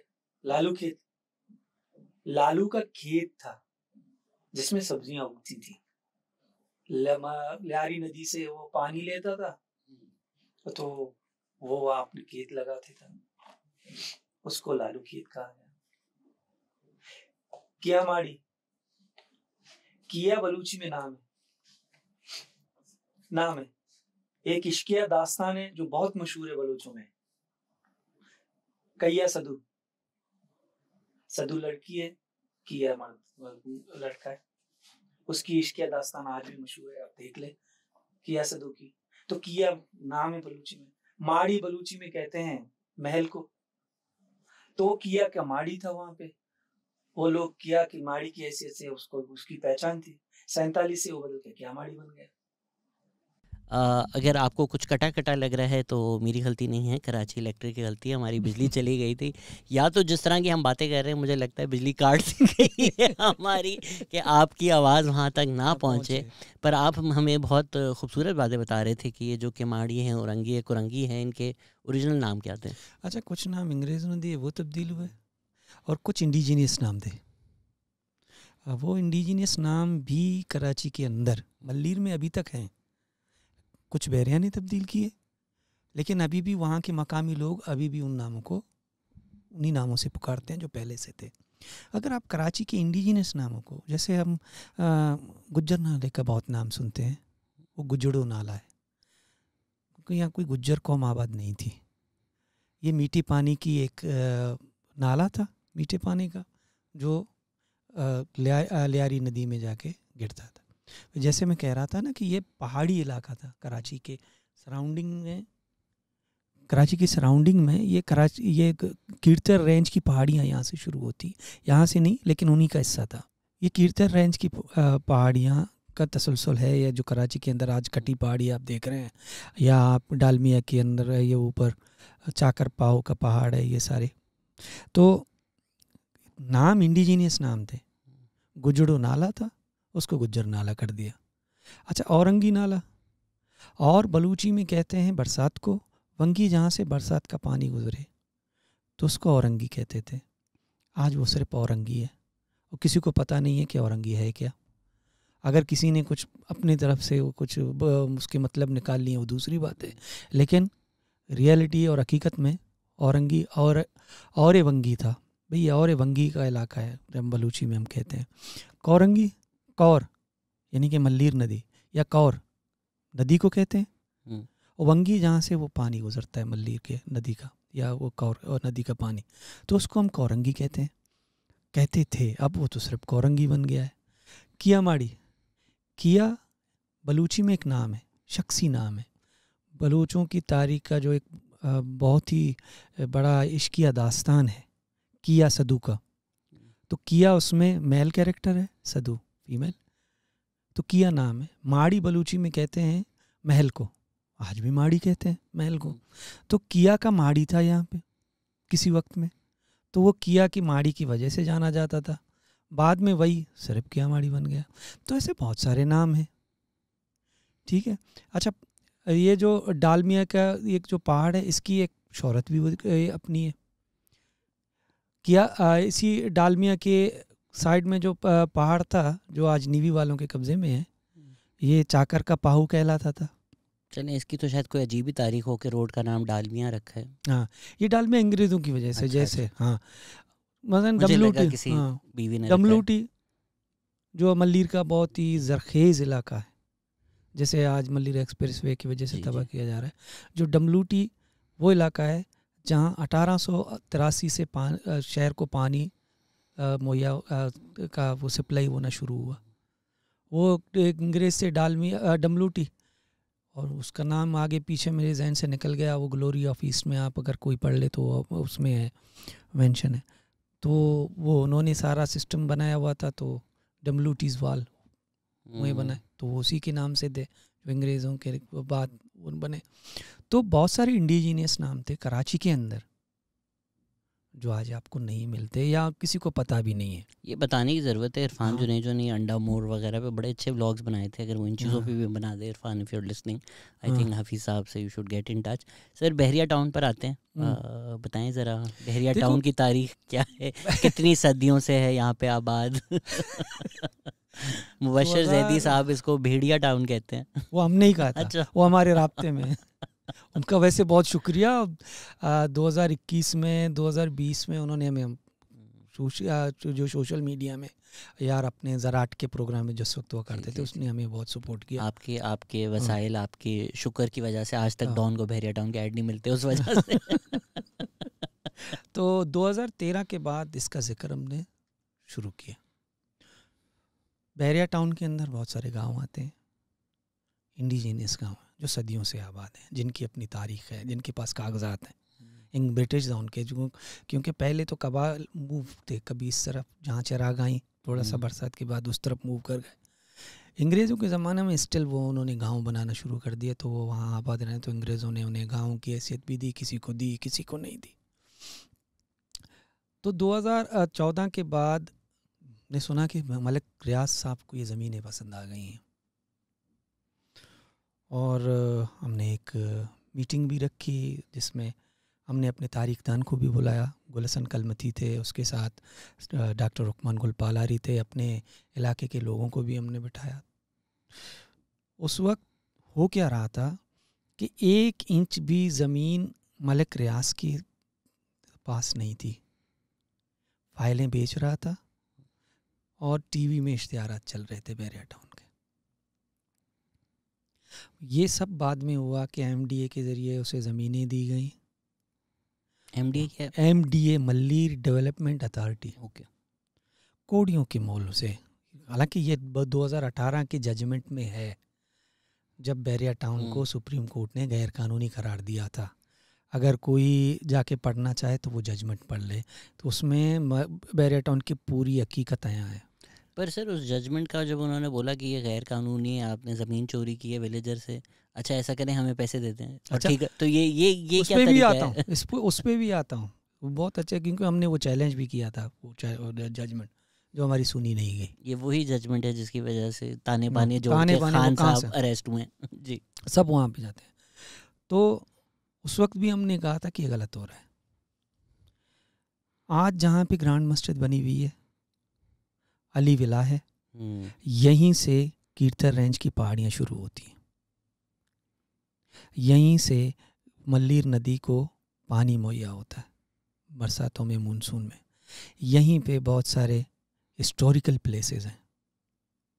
जहाँ ग्रांड मस्जिद बनी हुई है उसको हम पावारो जबल कहते हैं। यही वो रास्ता था 16वीं सदी, 15वीं सदी, 14वीं सदी में, जहाँ से बम्बोर, उस वक्त कराची नहीं था, कराची नहीं था, बम्बोर शहर ट्रेड का मरकज़ हुआ करता था। दरिया सिंध का एक शाख वहीं पे आके बम्बोर के पास से समंदर में गिरता था, तो वहाँ से ट्रेड का रास्ता भी था। और केच, अफ़गानिस्तान और ईरान से जो काफ़िले आते थे वो इसी पावारो जबल के पास से गुजर के बम्बोर में जाते थे। सस्सी पुन्नू का लाफानी किरदार, जब सस्सी पुन्नू को उसके भाई उठा के ले जाते हैं तो इसी रास्ते से उठा के ले जाते हैं। जब सस्सी अपने शौहर के पीछे जाती है पैदल, तो वो इसी रास्ते से जाती है। शाह लतीफ़ 16वीं सदी में उस सस्सी के कदमों के निशान लेके चलता है, तो इसी रास्ते से जाता है। रात को इसी पांवारो जबल में आके ठहरता है। आसपास के जितने भी, अब 16वीं सदी की बात कर रहा हूँ, बैरिया टाउन 2013 में आया है, तो वहाँ पे जब वो रात बसर करता है तो वहाँ पे जितनी भी गोट या गांव थे उनके लोग आते हैं, भी मेहमान आया हुआ है, सैयद है, वो उसके पास आते हैं, बैठते हैं, सारी रात महफिल होती है, और दूसरे दिन उसको मसन वो जितनी इज्जत होती है वो करके आधे दिन के बाद उसको रुखसत कर देते हैं। और शाह लतीफ़ फिर सस्सी के कदमों के निशान लेके आगे चलती है। जब वो चला जाता है शाह लतीफ़, तो उस जगह को शाह का तकिया देकर एहतरामन उसको महफूज किया जाता है कि भाई ये शाह का तकिया है, यहाँ शाह अब्दुल लतीफ़ भिटाई ने आराम किया, रात गुजारी है। और वो 16वीं सदी से लेकर आज तक उसको आज भी बहुत सारे लोग पहाड़ को पांवारो जबल कहते हैं और उसको शाह का तकिया कहते हैं। पहली बात इनकी जो 2017 में 2008 जब हमने कैंपेन शुरू की तो मलिक रियाज ने एक वीडियो बनाई थी जिसमें वो आकर कहते हैं कि यहाँ पे मंशियात फरोश आबाद थे, हमने आके ये ज़मीनी यहाँ सन बयाबान था, या आसफ अली जरदारी साहब का ये एक बयान आया था कि यहाँ कौन से आम के दरख्त लगे हुए हैं जो यहाँ पे रजिस्ट हो रही है, ये वगैरह वगैरह। हमने फिर प्रेस कॉन्फ्रेंस करके अपने सोशल कैंपेन में ये बात मुकम्मल कही थी कि ये कोई मंशियात, यहाँ कोई मंशियात फरोशों की जगह नहीं थी। मंशियात मल्लीर के अंदर अगर एक जगह है अफ़गान बस्ती में, वो आज भी है, वहाँ से मंशियात आती है जो पूरे रीजन में या मसलीस खत्ते में। एग्जैक्टली कहाँ पर है ज़रा बताइएगा, मैं अगली दफ़ा जब मिलने कौन सा क्या क्या मिलता है और कितने का मिलता है ये यार मुझे खुद पता नहीं है, लेकिन एक अगली दफ़ा आपसे मुलाकात करने आऊँगा तो रास्ते में चलते हुए हाँ वो कर लें, कोई इशू नहीं है। एक दफ़ा ये याद है थोड़ा सा ये कि एक SSP के पास हम बैठे थे, तो एक बैरिया के साथ मैंने ये मंशियात का शूट, तो मैंने उसे कहा था, तो उसने मुझे खुद कहा SSP ने कि यार मंशियात जहाँ से सप्लाई होता है वो नादरन बाईपास पे अफ़गान बस्ती है, सब कुछ वहाँ से आता है और सप्लाई, वो ताकतवर हैं, वहाँ पे कोई भी नहीं जा सकता, वो आज भी कायम है। ये जो हमारे एक अमीर तबका है ना, जरदारी साहब, शरीफ साहब, खान साहब के पास पड़े हुई हैं ज़मीनें, तो वो लोग जो रहते हैं वो चूंटियाँ हैं, कोई फ़र्क, वो आम के पेड़ लगाएं, वो जामन के पेड़ लगाएं, उनकी ज़मीन है, आप कैसे तोड़ के नहीं। अब वो हिस्टोरिकली गलत है, वो इसलिए गलत है कि मसन दे बने हुए हैं ना हर इलाके के, जो उन्होंने जो अंग्रेज़ों ने बनाए थे उस वक्त, भाई ये दे लंगेजी है, ये दे काठोड़ है, ये दे कौंकर है, इंतज़ामी हवाले से जो छोटे छोटे यूनिट बनाए उन्होंने। तो बैरिया टाउन अभी जिन देहों पे है उनमें लंगेजी, दे काठोड़, दे कौंकर, दे थद्दो, दे मोल, ठीक है। दे काठोड़ मुकम्मल ज़री इलाका था। 80 से पहले वहाँ केले के दरख्त भी हुआ करते थे, आम के दरख्त 94-96 तक आम के बागात हुआ करते थे, जिन पे मैंने खुद काम किया है अपने स्कूल के ज़माने में। अमरूद मल्लीर की पहचान हुआ करती थी पूरी, वो वहाँ पे थे। अगर जरदारी साहब या कोई ये समझता है कि यहाँ कोई आम के दरख्त नहीं थे, तो वो अपनी तारीख, वो अपनी फैक्ट दुरुस्त करे कि ये ज़री इलाका था, ज़री इलाका है, जिसको आप कंक्रीट के जंगल में तब्दील कर रहे हो। दे लंगी जी कौन से इन्होंने आम के दरख्त छोड़ दिए, DH मुल्तान अगर आप देखें और जो वो कट रहे हैं वो ज़ियाउल हक का बदला ले रहे हैं वहाँ जाकर। अच्छा, दे लंगी जी, लंगी जी नदी है, उसको तो तबाह कर दिया है। वो लंगी जी नदी आता है, मल्लीर नदी में गिरता था, उसको उन्होंने तबाह कर दिया। दे लंगी जी में बारानी ज़मीनें थी, यानी कि बरसात के ज़मीनें, मसन मानसून के मौसम में पहाड़ों से जो पानी आता था वो स्टोर करते थे, वहाँ पे सब्जियाँ उगाते थे। ये मेरी याददाश्त में है, मैं खुद जाता था वहाँ पे।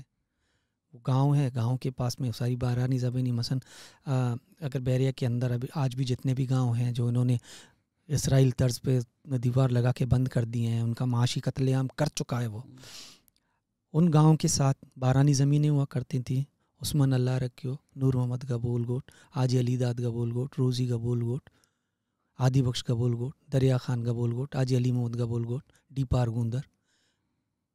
तो ये सारे गांव आज भी हैं जो दीवार के अंदर इनका ज़रिया माशी वो बारहनी ज़मीनें हुआ करती थी, जिन्होंने इन्होंने तबाह करके आज कह रहे हैं कि हमने कौन सी यहाँ आम के दरख्त लगे हुए थे। आपने, इस रियासत ने हमारी शनाख्त को, हमारी हैसियत को ख़त्म करके अब हमें मौरद इल्ज़ाम ठहरा रहे हैं कि यहाँ कुछ भी नहीं। तारीख को देखो, तारीख को आप बदल ही नहीं सकते।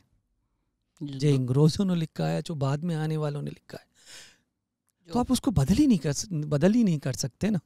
अपनी तारीख मिटाकर जो ये हर गली को दुबई बनाने का शौक है ना। हाँ, तो ये है आबशार थे कई हमारे, जिनकी तस्वीर आज हैं, हम देख के रोते हैं। DHA ने ख़त्म किए, बैरिया टाउन ने ख़त्म किए, पानी के चश्मे हुआ करते थे। एक और दिलचस्प तारीख मैं आपको 90s की बता दूं, ब्रिटिश गवर्नमेंट के खिलाफ।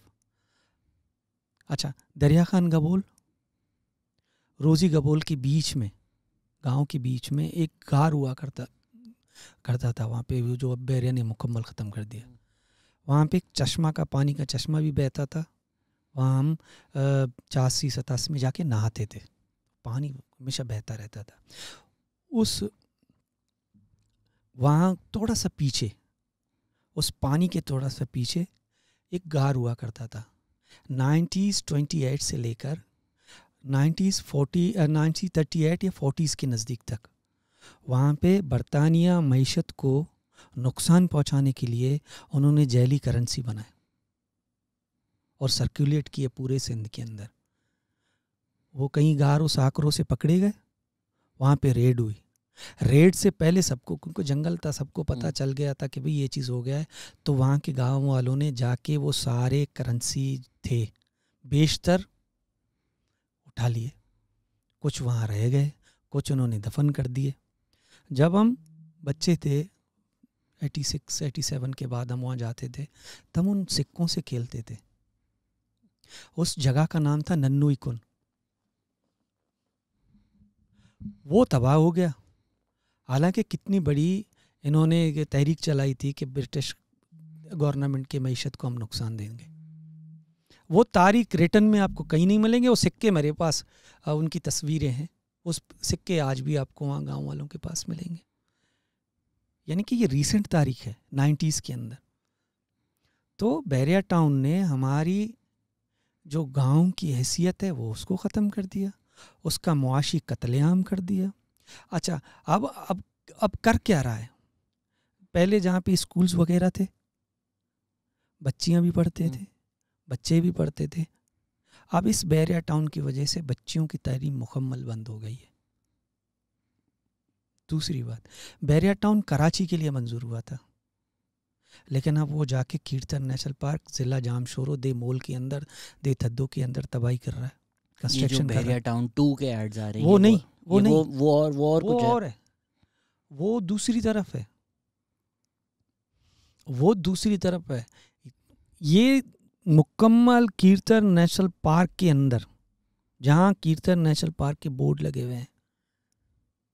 ये तो आपने वीडियोस भी बनाई है? मैंने बहुत सारी बनाई हैं और मुसलसल बनाते आ रहा हूँ। उस बोर्ड को भी मैंने बनाया जहाँ पे बोर्ड लगा कि यहाँ से कीर्तन नेशनल पार्क के हदूद शुरू होते हैं, आप यहाँ ये नहीं कर सकते, दरख्त काट नहीं सकते। हज़ारों की तादाद में दरख्त कट गए।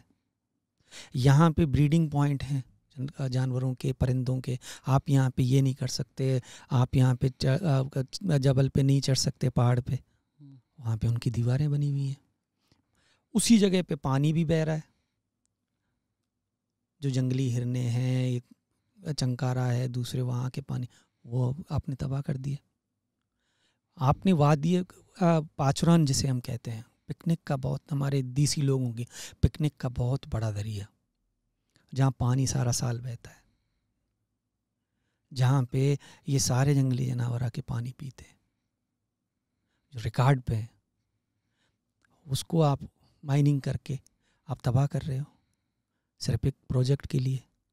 और क्या कोई ये समझता है कि ये सब कुछ होने के बाद इसके असरात कराची पे नहीं आएंगे?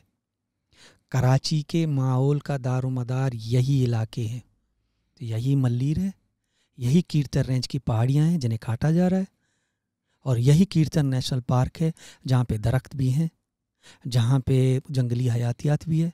अगर ये सब तबाह हो गया, कराची रहने के काबिल नहीं होगा। आपको ये रोकना होगा। अगर ये नहीं, आप नहीं रोकेंगे तो कोई और आके आपको रोकेगा, लेकिन आपको ये रोकना होगा। आप सरमाया की दौड़ में इतने आगे नहीं बढ़ सकते कि आप सब कुछ तबाह करें। फितरत के साथ जितना खेलोगे, फितरत उसी हिसाब से आपसे बदला लेगी, और उस बदले के लिए हमें तैयार रहना होगा, क्योंकि हमने फितरत को बहुत ज़्यादा नुकसान पहुंचाया। आई मीन अभी बच गए हम, बीपर जो आ रहा था, बट आप जितना गर्म करते जाएंगे उतना आप सकिन करते जाएंगे। ये जो सालों साल कराची को उसने अवॉइड कर दिया है। पहाड़ आपके ज़मीन की बैलेंसिंग के लिए है, ठीक है। पसनी में वो जो फॉल्ट लाइन है, ये जो सारे पहाड़ कट रहे हैं ना, उस फॉल्ट लाइन को अनबैलेंस करेंगे, और जिस दिन सुनामी आई ना, कराची नहीं बचेगा। और ये 2002 के जो ज़लज़ले आए थे, उसके बाद माहिरीन ने ये कहा भी है। 1880 या 1800 उससे पहले सुनामी आ चुकी है इस खित्ते में, जिसमें पसनी से लेके बहुत सारे इलाके ज़ेर-ए-आब आ गए थे। अब फिर वही अगर आ गया तो कराची भी नहीं बचेगा, हम भी नहीं बचेंगे, कोई भी यहाँ नहीं बचेगा। ये जो बीपर जो है भी ये कैटेगरी 5 स्टॉर्म था। हाँ। और जो अरेबियन सी में वो उन्होंने स्टैटिस्टिक्स दिखाए हुए थे कि जो 10 साल में 3, 4, 5 आते थे, अब वो पिछले 1 साल में 3, 4, 5 आ चुके हैं। तो फ्रीक्वेंसी इतनी बढ़ गई है। तो आप अल्लाह ने बचा लिया इस दफ़ा, बट कितनों से बचोगे यार? आप मतलब अब्दुल्ला शाह गाजी पे कुछ ज़्यादा ही प्रेशर डाल रहे हैं ना बेचारे। अब्दुल्ला शाह गाजी को एक सिंबल के तौर पर ये दिखाने की कोशिश कर रहे हैं, लेकिन अगर आप टेक्निकली हवाले से भी इस पे लिखा जा चुका है, कहा जा चुका है कि कोई अब्दुल्ला शाह गाजी की वजह से ये सब कुछ नहीं हो रहा। लेकिन आएगा उसको ना शाह अब्दुल्ला शाह गाजी रोक पाएगा, ना कोई और रोक पाएगा। ये किसी को टेक्निकली लिखने की ज़रूरत पड़ी है कि भाई इसमें कोई साइंस नहीं है, इस मज़ार में इन्होंने रोका हुआ है। बट मैंग्रोव तो उन्होंने बहुत पहले काट दिए थे, अभी तक कट रहे हैं। किया क्या है? किया ये है कि पूरा डेल्टा जिसे हम कहते हैं दरियाए सिंध का, पूरा डेल्टा तबाह कर दिया है। मैंने डेल्टा में बहुत सारा वक्त गुजारा है 90s के अंदर। कारोचाण, केटी बंदर, चज्जान खान, शाह बंदर, पूरा तबाह कर दिया है आपने। आपका ये जो दरियाए सिंध का पानी और मल्लीर नदी का पानी का एक सबसे बड़ा जो फ़ायदा ये था कि समंदर के पानी को रोकते थे। दरियाए सिंध पे आप बंद बांध रहे हो, डैम बना रहे हो, वो पानी उस तरह से नहीं आ रहा, समंदर आगे बढ़ता जा रहा है। वही इन लोगों का जाहिलाना ह्यूब्रस है ना। पानी जी समंदर में जाके ज़ाया हो जाता है। अबे लोग मतलब यार, या तो कुछ पढ़ लो या तो कुछ देख लो, उस पानी ने वहाँ जाना है, वो आपके लिए ज़रूरी है, इकोलॉजी के ज़ाया हो रहा है। हम हर बात में इंडिया की मिसाल देते हैं, ठीक है ना, लेकिन इंडिया में कुछ सालों से सेव द रिवर नामी एक कैंपेन चल रही है, जिसमें उसके सारे पॉलिटिकल पार्टीज़, जिसमें उसके सेलिब्रिटीज़, उसमें स्पोर्ट्समैन, सब गुरु तक, वो सारे उसमें शामिल हैं। वो कहते हैं कि दरिया, जितने भी बहते दरिया हैं, वो जिंदा हयातियात हैं, उनकी ज़िंदगी है। आप उनको तबाह नहीं कर सकते, आप उनका रास्ता नहीं रोक सकते, आप उनको ख़त्म नहीं कर सकते। इसका एक छोटा सा मिसाल मैं आपको देता हूँ। कराची के अंदर जितनी भी नदी हैं, उन सब के नाम मुझे पता है, उनके रूट्स मुझे पता है। आज मल्लीर के अंदर जितनी भी नदियाँ गिरती हैं ना, उसमें एक नदी इन्होंने बंद कर दी, लट नदी जिसे कहते हैं। वो आप जब गड्डाप से आते हो तो नादरन बाईपास तक आपको वो नदी मिलेगी, लेकिन जैसे ही नादरन बाईपास क्रॉस करोगे वो नदी नहीं है। न्यू सब्ज़ी मंडी बना है और उसके मुल्का इलाके हैं और सामने सादी टाउन है। जब भी सादी टाउन डूबता है तो ये कहते हैं कि तद्दो का पानी आया है। जाहिलो, तद्दो नदी अलग है, उसका इस पानी से कोई लेना देना नहीं है। एक नदी को आप लोगों ने कत्ल किया है, क्योंकि जब पानी आता है तो वो अपने ही रूट पे जाता है, जब तक उसको प्रॉपर कोई रास्ता नहीं दोगे। जब तक रास्ता नहीं दोगे वो जोर उसी तरह लगाएगा उसी रास्ते पे। अब भी अगर बहुत सारी तेज़ बरसातें हुई 200 मिलीमीटर या से ऊपर ना, सादी टाउन फिर डूबेगा, न्यू सब्जी मंडी फिर डूबेगा, उसके इलाके फिर डूबेंगे, क्योंकि वो नदी को आपने बंद कर दिया है। तो नदी जीता जागता है, ये नहीं है कि सूखा हुआ है आप इसको ख़त्म कर दें, इसमें कंस्ट्रक्शन कर दें, आप उसको कुछ भी कर लें, लेकिन वो आएगा पानी जिस दिन, वो सब कुछ तबाह कर देगा। आपने दरिया का जिक्र किया, आप अगर एंशिएंट हिस्ट्रीज भी पढ़ें तो पाकिस्तान या जो भी खित्ता है, सबसे ज़्यादा प्रोमिनेंट नदियाँ होती थी, दरिया सिंध का बात कर रहे होते थे, ऐसा लगता था पता नहीं कितनी बड़ी माशाल्लाह नदी है। अब तो सूखा सूखा होता है, ट्रेन से भी अगर आप जाएं तो पूरा रिवर बेड नज़र आ रहा होता है। मैं आपको कराची की जितनी भी नदियाँ उनका मैं नक्शा आपको दिखाऊंगा, जिसमें वो जो नदियाँ हैं, नाले हैं, पूरी की पूरी एक बायोलॉजिकल सिस्टम है, माहौलियाती सिस्टम है। आपने आहिस्ता आहिस्ता 74 सालों में उसको तबाह करते करते करते आप उसकी मेन जो सोर्स है मल्लीर नदी, लियारी नदी को तो आप तबाह कर चुके हो, ठीक है, अब वो गटर नाले में तब्दील हो। अब उसका जो मेन अभी ये जो कराची का जो ज़ेर ज़मीन पानी का ज़रिया है, जो ये मल्लीर नदी है, आप इसको तबाह कर रहे हो, इसको गटर नाली में तब्दील करने की कोशिश कर रहे हो। अब इसका होगा क्या? मल्लीर एक्सप्रेसवे बनाकर, मल्लीर एक्सप्रेसवे, मल्लीर नदी के अंदर दुनिया में कहीं भी कोई भी इस तरह नहीं करता कि नदी है, नदी के अंदर रिवर बेड में कोई भी कंस्ट्रक्शन नहीं होती। ये एक बहुत बड़ा कंक्रीट का ये आप कंस्ट्रक्शन कर रहे हो रोड के साथ, ये कहीं भी नहीं होता। माहौलियाती हिसाब से अगर आप देख लो, अगर आप वहाँ की इंडिजिनस आबादी के हिसाब से देख लो, आप जंगली हयातियात के हिसाब से उसको देख लो, परिंदों के हवाले, किसी भी हवाले से ये मुकम्मल तबाही का पेश खेमा है जिस पे बज़िद हैं। अब इसका एक खूबसूरत भी एशियन डेवलपमेंट बैंक ने अभी पैसे इसी पे आ वापस रहा ले लिए ना, उसी पे आ रहा था जब मल्लीर एक्सप्रेस वे का ये रिपोर्ट इन्होंने शाया किया। अब ये रिपोर्ट इन्होंने शाया किया। अच्छा, एनवायरनमेंट असेसमेंट का इन्होंने कहा कि भाई ये किया है। जब हमने 800 सिपा का उन्होंने एक बार बुकलेट अपने नेट में रखा, अपने वेबसाइट में, कि आप इसको देख लो, और 10 दिन के बाद पब्लिक हियरिंग होना थी। अब 800 सिपात, पहली बेईमानी ये हुई कि उन्होंने 800 सिपात इंग्लिश में लिखे, हम लोग कहाँ से पढ़ेंगे इसको। फिर भी हमने कोशिश की, अख्तर, सलेमान, जितने भी एक टीम, वकला की टीम लेके हमने वो एक टीम बनाई, उन्होंने वो डाउनलोड की, उसको देखा पड़ा, टोटली फेक,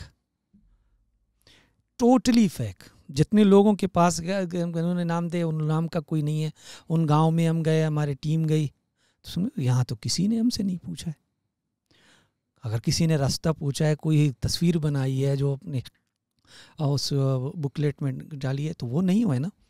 जब ये पब्लिक हियरिंग हुई उस पे, उससे 3 दिन पहले हमने जितना मुमकिन था उसका एक जवाब तैयार किया, हमने उनको दे दिया। फिर पब्लिक हियरिंग के अंदर लोग भी आए थे, हम भी, हमारी टीम भी वहाँ मौजूद थी। हमने सवालात उठाए, किसी एक सवाल का जवाब वो नहीं दे पाए। ये पीपीपी गवर्नमेंट थी, अब उन्होंने तो एक बनाया है ना, एक तो इनका इदारा है, माहौलियाती इदारा है, शेरी रहमान, नहीं शेरी रहमान नहीं, एक अदारा है ना एनवायरनमेंट का, सीपा जिसे कहते हैं। अच्छा, सीपा एक इदारा है, उसका काम भी है कि जितने भी मंसूबे बनते हैं उनको देखा जाए, अगर वो माहौलियाती हिसाब से ठीक नहीं, उन्हें रिजेक्ट करने का। लेकिन तरीकाकार क्या है? ईपीए तो बहुत सालों से है, नहीं, प्रोटेक्शन एजेंसी। अब वो सीपा है सिंध का, सिंध का, हाँ, वो कर दिया ना। अब 12 साल से एक ही बंदा डीजी बना हुआ है, मुलाजम है सिंध गवर्नमेंट का। अब वो सिंध गवर्नमेंट के मंसूबों को कैसे रद्द करेगी? तो वो फैसिलिटेट करती है उसको। तो पाकिस्तान की तारीख में यूजलेस तरीन, यूजलेस मुकम्मल उसने कुछ नहीं किया। सिंध एनवायरनमेंट एजेंसी भी ऐसा ही है, SEPA, Sindh environment protection agency भी ऐसा ही है जैसा आप कह रहे हो, यूजलेस। और उन्हीं का जो सरमायादार हैं उनका, क्योंकि बैरिया का कोई ये रिपोर्ट नहीं है, डीएचए का कोई ये रिपोर्ट नहीं है। ये कानूनी तौर पर ज़रूरी है, मस्ट है कि कोई किसी भी प्रोजेक्ट चाहे कमर्शियल हो चाहे गवर्नमेंट हो, उसका कोई एनवायरनमेंट असेसमेंट उसका वो होना चाहिए, किसी का नहीं हुआ। मल्लीर एक्सप्रेसवे का इसलिए हुआ कि मल्लीर एक्सप्रेस का इन्होंने जाली इसलिए दिया कि रेजिस्टेंस शुरू हो गई, जलसे जुलूस हो गए, रैलियाँ निकाली हमने मल्लीर के अंदर, कराची प्रेस क्लब के सामने हमने सोशल कैंपेन चलाई, तो उसकी वजह से उन्हें एक फेक, वो भी इंग्लिश में लिखा हुआ देना पड़ा। और जब वो पब्लिक हियरिंग के लिए आए, सवाल लोगों ने पूछे, ख़वातीन भी मौजूद थी, वो इंडिजीनियस जो कुछ बहुत पढ़े लिखे थे, उन्होंने सवालात उठाए, जो माहिरीन हमने बुलाए थे उन्होंने किसी एक का जवाब, आखिर कोई जवाब न दे पाए, वो चले गए, उठ के चले गए। कानून के मुताबिक जब तक पब्लिक उसको ओके न करे, रजामंदी न दिखाए, आप उसके ऊपर काम नहीं कर सकते। इवन इतना कि जब तक पब्लिक हियरिंग नहीं हो तब तक आप काम भी शुरू नहीं कर सकते प्रोजेक्ट के। हमारा पहला सवाल बुनियादी यही था कि आपने ये बनाई, अब भी पब्लिक हियरिंग होना बाकी है, आप लोगों ने काम शुरू किया हुआ था, ये किस तरह वो हो सकता है कि आप प्रोजेक्ट काम शुरू, उसका भी कोई जवाब नहीं है। वहाँ पे एक बैठा हुआ था, पता नहीं डायरेक्टर था, उसने कहा कि नहीं हमने काम शुरू नहीं किया। वो हमने तस्वीरों के साथ बताया, भाई ये नदी के अंदर आप इसको तबाह कर रहे हो, किस कानून के तहत तबाह कर रहे हो, तो वो भी जवाब नहीं था। चले एक महीने के बाद हमें ये पता चला कि विदाउट लोगों की परमिशन के, एतराज़ात के, सीपा ने काम की NOC दे दी, और ये इस तरह एशियन डेवलपमेंट से फ़ंड लेके अब इसको बनाने के लिए जा रहे हैं। सबसे पहले हमने ये होता है एनवायरमेंटल जो इसका जो जुडिशल सिस्टम होता है जो इसका है, वहाँ पे हमने इसको चैलेंज किया। अब वहाँ पे क्या है कि रिटायर्ड जज को नौकरी दे के वहाँ बिठाते हैं, अब वो भी उन्हीं के ज़ेर दस्त हैं, तनख्वाह वही दे रहे हैं, तो ज़ाहिरी बात है वो भी उनके खिलाफ कैसे जाएंगे। बहरहाल फिर भी हमने कानूनी रिक्वायरमेंट थी, हमने वहाँ पे इसको चैलेंज कर दिया, और हमने एशियन डेवलपमेंट बैंक को भी लिखा।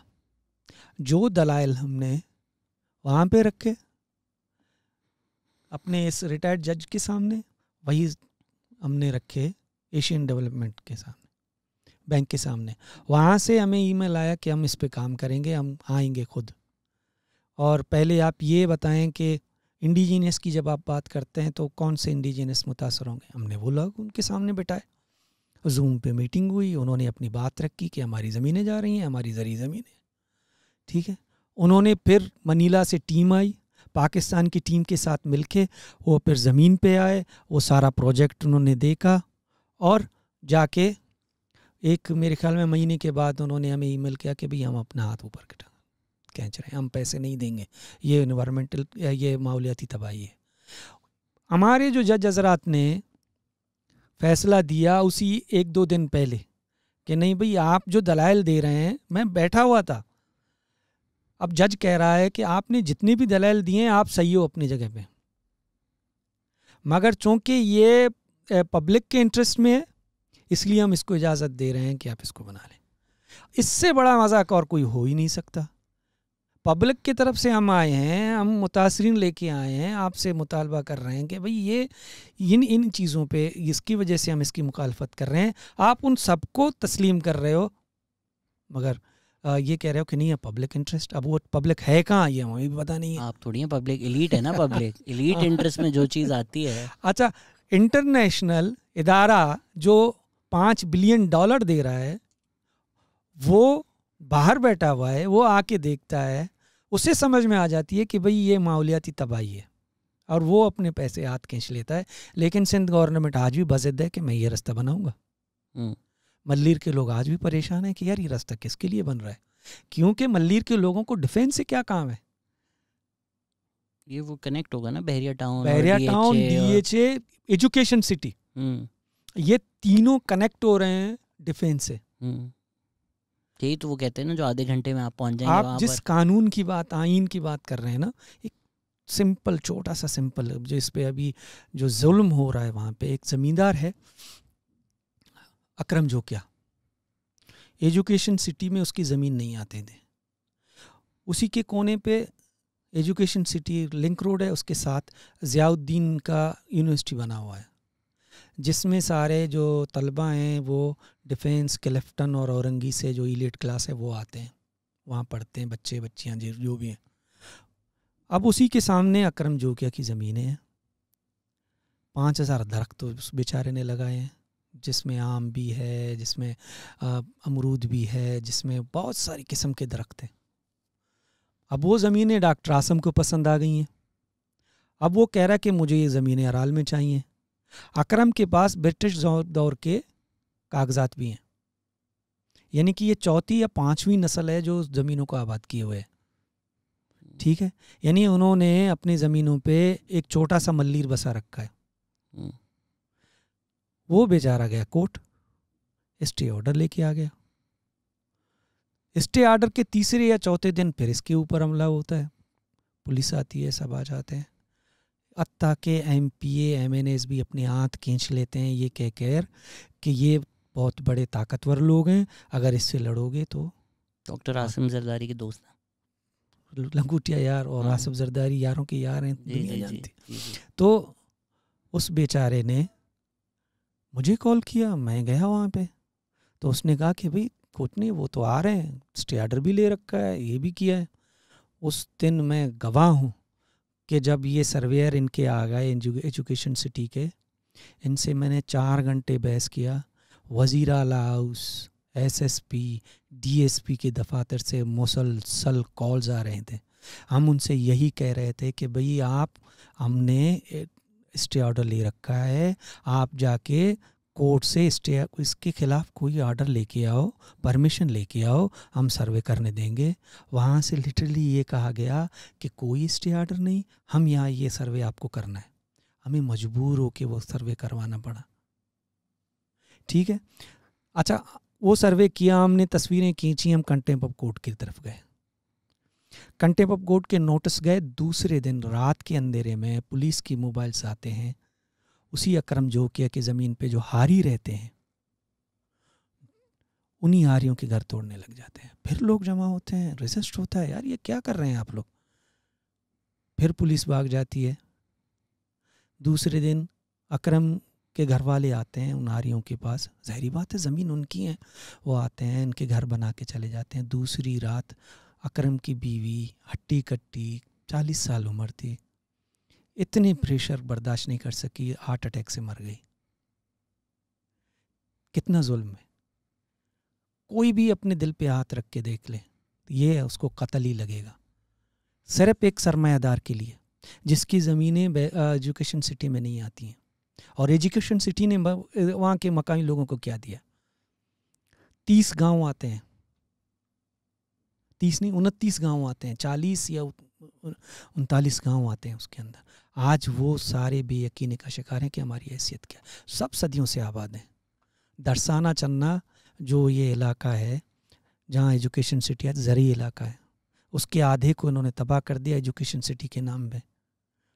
आगा खान ने ज़मीनें ली, सैकड़ों ज़मीनें, एकड़ ज़मीनें, और सिर्फ वो बाउंड्री वाला के लिया है।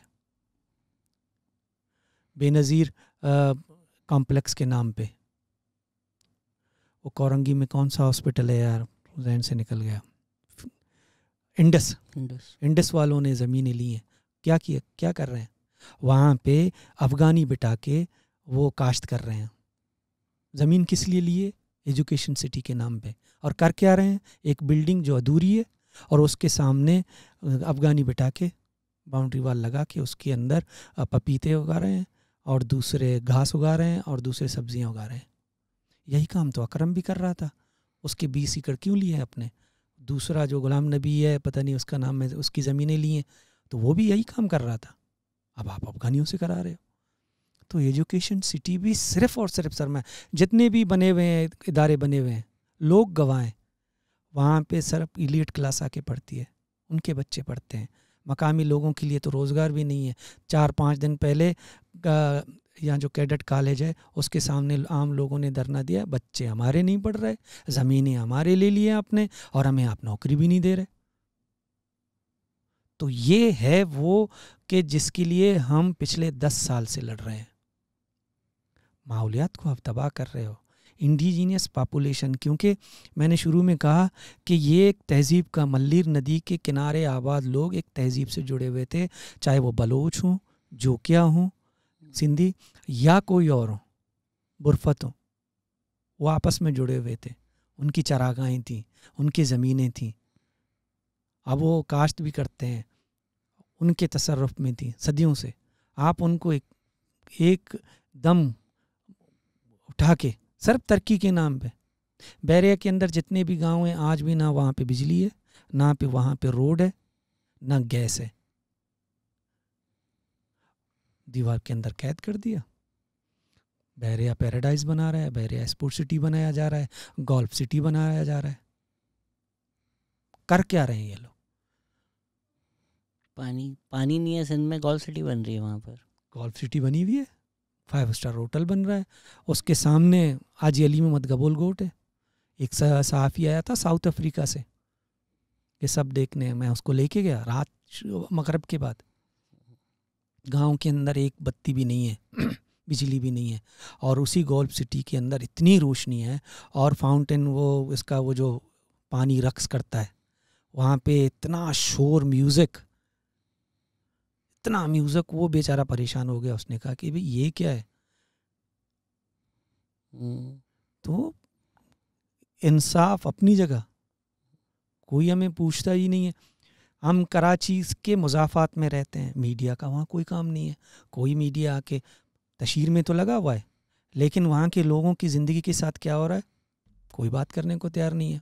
कोई वो दिखाने को नहीं करते। बैरिया टाउन के इवेंट्स पे जा के सैल्यूट मारते हैं। हाँ, कंटेंट इस 10 साल जिद्दोजहद, हाँ 10 साल की जिद्दोजहद में एक मर्तबा कराची प्रेस क्लब से, कराची प्रेस क्लब हमने प्रेस कॉन्फ्रेंस के लिए बुक की, फ़ीस भी अदा की।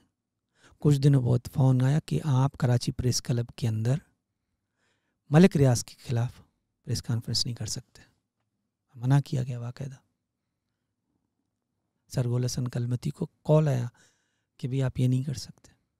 उसने हमें बताया क्या, हम प्रेस क्लब जाते हैं, हमने बहुत सारे मुजाहरे किए, लेकिन कोई। हाँ, तो वो हाल है कि खान साहब की गवर्नमेंट गिर रही हो तो मलिक रियाज को फ़ोन करते हैं कि बचा लो। हाँ, मलिक रियाज का वज़रदारी का जो फ़ोन कॉल जाता है, तो अगर मलिक रियाज गवर्नमेंट गिरा और बचा सकता है तो हम क्या खेत की मूली हैं। कालम लिखा था कि मलिक रियाज पाकिस्तान का कौमी असासा है ना, उसके ऊपर मौजू यही था। उसमें मैंने यही सब बातें लिखी हैं कि भाई डिक्लेयर कर दो, वैसे ही तो आप करार दे चुके हो, कौमी असासा है, प्रेसिडेंट बना दो, बना दो उसको, मालिक बना दो।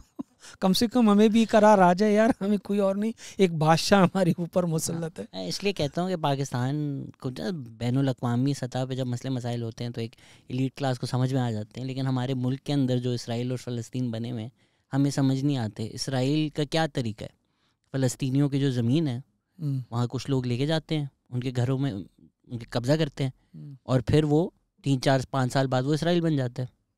तो यही नहीं कर रहे हम यहाँ, लेकिन ये हमें ये we see this as you know as something to celebrate. Development या तरक्की कहते किसे हैं, या तरक्की का मकसद क्या है? जहाँ लोग बैठे हुए हैं आप उसी को डेवलप कर रहे हैं, उनको तरक्की दे रहे हैं, या उनको उठा के बाहर से लोग ला के आप उन्हें डेवलपमेंट कर रहे हैं? अगर डेवलपमेंट तरक्की है, इसको तो मैं नहीं मानता। आज गड्डाब के सारे रास्ते टूटे हुए हैं, हमारे गांव के आपस में जो जोड़ते हैं वो रास्ते टूटे हुए हैं, लेकिन बैरिया टाउन के अंदर जितने भी रास्ते बन रहे हैं वो MDA के ज़रिए बनाए जा रहे हैं, सिंध गवर्नमेंट बना के दे रही है। और ये मैं नहीं कहता, 2018 का जजमेंट आप पढ़ लें। उस पर जजमेंट पे आते हैं। मुझे अक्सर मेरे दोस्त तनकीद करते हैं कि भाई वो लोग जिस बात पे PPP को तनकीद करते हैं कि ये लोग डेवलपमेंट नहीं कर रहे, मैं जिस बात पे तनकीद करता हूँ कि यही तो जो डेवलपमेंट कर रहे हैं, यही तो अजाब है, ये जो रियल एस्टेट माफिया के साथ। भाई अगर आप गवर्नमेंट रिप्रेजेंटेटिव हैं, आप डेमोक्रेटिक रिप्रेजेंटेटिव हैं, तो आपको उन लोगों के साथ खड़ा होना चाहिए ना जिन्होंने आपको वोट दिया है। आप उनको अबैंडन करके रियल एस्टेट माफिया के साथ खड़े हो रहे हैं, फ़ायदे कर रहे हैं, ज़मीन चोरी कर रहे हैं। Obviously most probably you're lining your pockets and becoming rich. तो दो बातें हैं, पहली बात यह है कि तनकीद करना जमहूरियत का हुस्न है। बिल्कुल। अगर हम पीपल्स पार्टी को के ऊपर तनकीद कर रहे हैं तो ये जमहूरियत के लिए बेहतरी होना चाहिए, ये किसी की अना की बात नहीं है। दूसरी बात, हम पीपल्स पार्टी के ऊपर नहीं, उसकी पॉलिसियों पे तनकीद करते हैं। वो जो पॉलिसियाँ बनाती है, वो जिस तरह से वो इम्प्लीमेंट करने जाते हैं, हम उसी के ऊपर तनकीद करते हैं। सिर्फ सिंध के अंदर बहुत सारे इश्यूज़ पे हमें एतराज़ आते हैं, हम उस पर बात करते हैं बहैसियत एक पार्टी के कारकुन के। पाकिस्तान के ऊपर जितने बेस पे वो करते हैं उसको छोड़ें आप। मल्लीर के अंदर अगर हम बात करें, अगर हमारे तनकीद, तो हमारी तनकीद जायज़ इसलिए भी है कि 2000 से नहीं, 88 के बाद से आज तक पीपल्स पार्टी मल्लीर से जीतती आ रही है। क्या हुआ इन 40 सालों में, 50 सालों में? मल्लीर ज़रूरी इलाका था, उसकी ज़राअत को तरक्की होनी चाहिए थी, उसके लिए कानून बनने चाहिए थे, नहीं बने। सिर्फ 2002 में हमारा एक MPA था अब्दुल्ला मुराद, उन्होंने गवर्नमेंट में नहीं होते उस वक्त उसकी मेरे ख्याल में अली मोहम्मद महर की गवर्नमेंट थी, सूबाई गवर्नमेंट थी, उसने अपोजिशन में रहते रेती बजरी के ख़िलाफ़, माइनिंग के ख़िलाफ़ कानून पास कराए। 2 साल से ज़्यादा उसको जीने नहीं दी, उसको मार दिया गया। मार दिया उसको? हाँ, कत्ल कर दिया ना। इसी मल्लीर की इशू पे एक शहीद भी है, पीपल्स पार्टी के ही वो प्लेटफॉर्म से वो इलेक्ट होकर आया था। अब वो उसका जो मिशन था मल्लीर के अंदर, मल्लीर की इंडिजीनियस पॉपुलेशन की वो बात करता था, रेती बजरी माइनिंग के ख़िलाफ़ वो बात करता था, उसको मार दिया। उसके बाद जो कानून उन्होंने बनाया रेती बजरी के ख़िलाफ़, उस कानून का वायलेशन उसी हिसाब से जारी है। यानी कि मल्लीर में रेती बजरी चोरी की सख्त सज़ाएं हैं कि आप एक ट्रक भी, एक वो भी आप मसन गधे गाड़ी से हम उठाते हैं, वो भी ममनू है, नहीं उठा सकते रेती बजरी आप वहाँ से। लेकिन हो क्या रहा है, हमारे एक बंदे ने हाई कोर्ट में जाके केस लड़ा है, भाई आप ही ने कानून बनाए हैं, ये रेती बजरी यहाँ से चोरी हो रही है, इसको बंद कर दें। उन्होंने हाई कोर्ट ने सख्त आर्डर भी दे दिया है, 3 ताने पड़ते हैं, तीनों ताने के ये पाबंद किया है कि 4 महीने आके आप हाई कोर्ट को आप उसको जवाब दे होंगे कि रेती बजरी के हो रही है चोरी या नहीं हो रही है। लेकिन कहाँ है, कंटेम्प्ट ऑफ कोर्ट भी लग गया, सब कुछ लग गया, लेकिन इम्प्लीमेंट नहीं है। इम्प्लीमेंट की जिम्मेदारी किसकी है? पीपल्स पार्टी की है। अगर हम पीपल्स पार्टी को इस पर तनकीद करते हैं तो ये क्या हुआ, पीपी दुश्मनी हुई? नहीं। तो इस पॉडकास्ट के बाद मैं घर वालों को खुदाफिज कह दूँ? मैं बोल दूँ? यानी सबसे पहले तो मुझ पे आनी चाहिए, मुझे ये करना चाहिए ना। देखिए हफीज़ साहब ने मुझे मजबूर किया है ये पॉडकास्ट करने पर। बंदूक रखी हुई है अख्तर ने नीचे मुझ पर, जिसकी वजह से हम ये बातें कर रहे हैं। फिर 2018 के जजमेंट का आपने जिक्र किया, उसमें तो ये सुप्रीम कोर्ट ने बोला कि जी हमें फ़ाइन दे दो, वो फ़ाइन भी नहीं, पहले आते हैं 2018, ये आप बात कर रहे हैं 2019 में एक अमल दरामद, यानी कि एक फैसला आया, एक फैसले पे अमल दरामद कराने के लिए कि भाई इतना बड़ा जॉइंट इन्होंने बनाया हुआ है अजदिया, अब इसको किस तरह रीबैक कर लें, रिवाइज कर लें, उसके लिए उन्होंने इम्प्लीमेंट ये अमल दरामद बेंच बना ली। पहले आप 2018 की बात करें ना, फैसला आया था, उसमें क्या क्या लिखा हुआ है, उसमें बैरिया टाउन को कैसे गैर कानूनी करार दे दिया गया कि भाई MDA को इख्तियारात नहीं था कि वो ज़मीनें बैरिया टाउन को देके, बैरिया टाउन को ये इख्तियारात ही नहीं है कि वो कहीं और से ज़मीन ले और उनको ट्रांसफ़र करे, ठीक है। और तीसरा ये है कि जिस कीमत पे उन्होंने MDA से ज़मीनें ली हैं उस कीमत से तो बहुत ज़्यादा कीमती हैं ये ज़मीन, ठीक है। तो उस बुनियाद पे उन्होंने इसको गैर कानूनी करार दे दिया। अब होना ये चाहिए था कि वो अमल दरामद बेंच बन के वो तय करती कि भी इसको बेहतर था मेरे ख्याल से। जिस तरह के फैसले आ रहे पहले वाला ही बेहतर था। वो नैब भी उस वक्त हमसे राब्ते में था, नैब के डिप्टी डायरेक्टर उस वक्त सुप्रीम कोर्ट 2018 का जब ये केस चल रहा था, उन्होंने नैब को कहा कि आप रेफरेंसेस बनाएं, तो वो भी हमारे तंजीम के राब्ते में मुझसे बाकायदा, तो मैं उसको लेके गया, वो सारी चीज़ें दिखाई, उन्होंने रेफरेंस तैयार भी कर ली। जब 2018 का फैसला आया तो वो इम्प्लीमेंट बेंच बना, उन्होंने नैब को रोक दिया, और नैब को डिप्टी डायरेक्टर ने ख़ुद मुझे फ़ोन किया कि अफीस भाई ये इन्होंने काम करना, हमने तो से रोक दिया है, लेकिन रेफरेंसेस हमारे पास हैं। अब ये जो फैसला करेगी उस हिसाब से हम कार्रवाई करेंगे मलिक रियाज के खिलाफ, या ये जो व्हाटएवर MDA या जिन्होंने ये किया है। लेकिन अमल दरामद बेंच करता क्या है, वो बार्गेनिंग करना शुरू होता है, बोली लगनी शुरू हो जाती है, कितना दोगे, और वो किस बुनियाद पे, थर्ड पार्टी की बुनियाद पे। थर्ड पार्टी बुनियाद पे ये कि जिन्होंने पैसे दिए हैं बैरिया टाउन को, मलिक रियाज को, अब उनकी हुकूक का तहफ़्फ़ुज़ किया जाए। फर्स्ट पार्टी कौन है, कोई तय नहीं है। सेकंड पार्टी कौन है, सिंध गवर्नमेंट है और मलिक रियाज है। और थर्ड पार्टी कौन है, जिन्होंने मलिक रियाज से ज़मीन दी है। फर्स्ट पार्टी सिंध हुकूमत नहीं, फर्स्ट पार्टी वो जो यहाँ पे आबाद लोग थे, उनसे किसी ने पूछा नहीं। ठीक है, तो अब बार्गेनिंग शुरू होती है, और बार्गेनिंग 460 अरब में बैरिया टाउन को अच्छा महदूद होना है 16,820 एकड़ पे। 460 अरब दे के वो 16,820। हम कहते हैं कि हमें ये फैसला मंजूर नहीं है, फिर भी उस फैसले को उसी के रूह के मुताबिक अगर ये इम्प्लीमेंट कर दें, तो भी अभी बैरिया टाउन कराची 40,000 एकड़ से ज़्यादा इलाके पे फैल चुका है, मोर देन डबल, जो डबल, क्योंकि कीर्तन नेशनल पार्क तक वो चला गया, उसकी कंस्ट्रक्शन जारी है। अच्छा, वो जब फैसला अमल दरामद का आता है, इरफान कादर बैठे हुए हैं मतीउल्लाह जान के साथ, और 2-3 और भी ऐसे ही इंटरव्यूज़ मैंने सुने। मतीउल्लाह जान और इरफान कादर का तो मेरे पास, इरफान कादर कह रहा है कि भाई मैंने इतने साल लॉ पढ़े, मैंने दुनिया के किसी भी सुप्रीम कोर्ट को इस तरह का जजमेंट देते हुए नहीं देखा जहाँ पे जज हजरात बोली लगाएं और अपना एक अकाउंट बनाए जिसमें लोग इस तरह। तो ये धंधा हो गया, सुप्रीम कोर्ट का तो ये काम नहीं है। तो और वो 460 अरब में से 1 रुपया भी नहीं दिया ना उन्होंने, जिनकी ज़मीन जो विलेज, उनको नहीं दिया।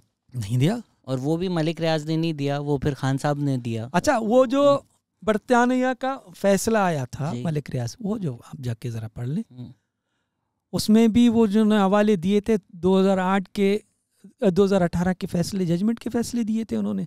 वो मसन वो बनाए थे जो मैन भाई ये जो पैसे यहाँ पे हैं ये इस तरह आए हैं, ये चूँकि गैर कानूनी है, ये पाकिस्तान के गरीब अवाम के पैसे हैं, इसलिए मलिक रियाज को उन्होंने मुल्क बदर कर दिया, और पैसे चूँकि पाकिस्तान के गरीब अवाम के हैं, इसलिए वो पैसे पाकिस्तान के गरीब अवाम को जाते हैं। लेकिन वो खान साहब ने गरीब अवाम को दिए नहीं ना, वो तो मलिक रियाज को दे दिए। और वो ये कह के भाई ये कौमी राज है, इसको आप खोले नहीं, इसको जमा करा। असल तो यही कौमी राज है ना, पाकिस्तान का असल राज ही यही है। ये राज जिस दिन खोलेगा ना, तब और ये पहले हमें आएगा। पता नहीं था कि मलिक रियाज कौमी एसेट है। वो भलाओ शहजाद अकबर का कि जिन्होंने काबीना में बैठ के कहा कि भाई ये कौमी राज है, यानी कि कौमी असासा है मलिक रियाज साहब, और उनसे जुड़ी हुई जो भी बातें हैं वो कौमी राज हैं, वो किसी के सामने नहीं आनी चाहिए। पाकिस्तान के यही शहजाद अकबर टाइप लोग ही तो मसला है कि सारे आप डील्स कराकर पैसे लेकर आप चले जाएं। जब हम इस बात पे रोते हैं कि भाई आप पहाड़ काट रहे हैं, आप दरिया को तबाह कर रहे हैं, साहिल को तबाह कर रहे हैं, जो लोग कर रहे हैं वो तो बेच बाज के बेल्जियम में, यूके में बस जाएंगे, डूबेंगे तो हम लोग। इस पे कोई कौन सोचेगा? कोई नहीं सोच रहा, क्योंकि हमें इतना तकसीम किया जा चुका है। मैंने जैसे कहा कि हमारे सवालात भी गलत हैं, हमारे सवालात भी गलत हैं, हमारे जो सियासी विजन है वो भी गलत है।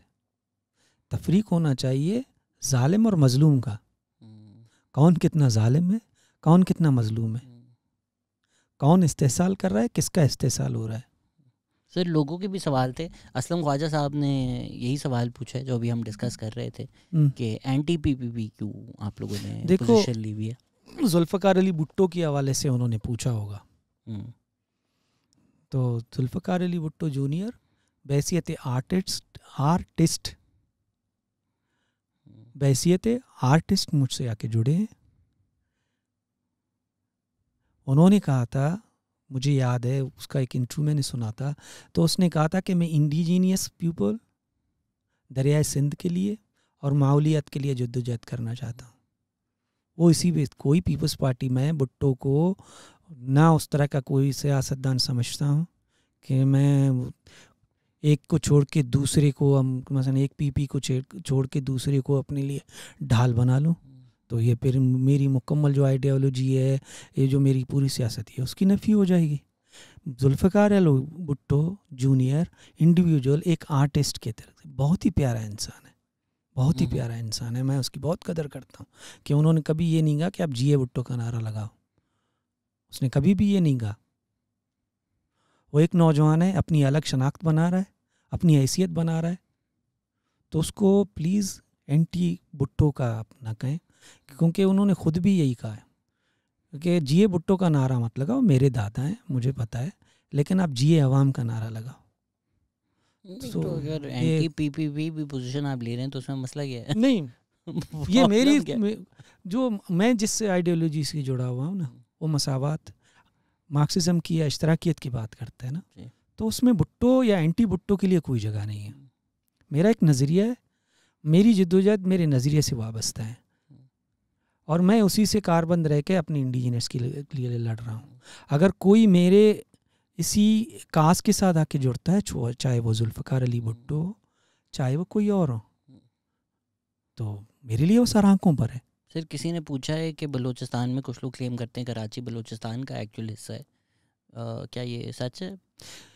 एक वक्त था जब वो खानी खलात के अंदर था, पहले सिंध था, सिंध के एक राजा ने, एक बादशाह ने उसे खान ऑफ कल्लात को गिफ्ट किया, कुछ अरसे तक वो खान ऑफ कल्लात का हिस्सा रहे और फिर ये सिंध के, और 200 साल से ये सिंध के अंडर ही आता है। लेकिन आपको ये जानना ज़रूरी है कि उस वक्त हालात क्या थे। उस वक्त इस तरह की बाउंड्रीज़ नहीं थी, कबाइल हुआ करते थे, यानी कि हमारी कबाइल की जब हम बात करते हैं, कलमती कबाइल 16वीं सदी 15वीं सदी से लेकर 16वीं सदी तक, साकरों से लेके चाबार तक हुक्मरानी थी इस खित्ते में, दर साहिल पे पुर्तगालियों के साथ लड़े, एक बड़ी तारीख है।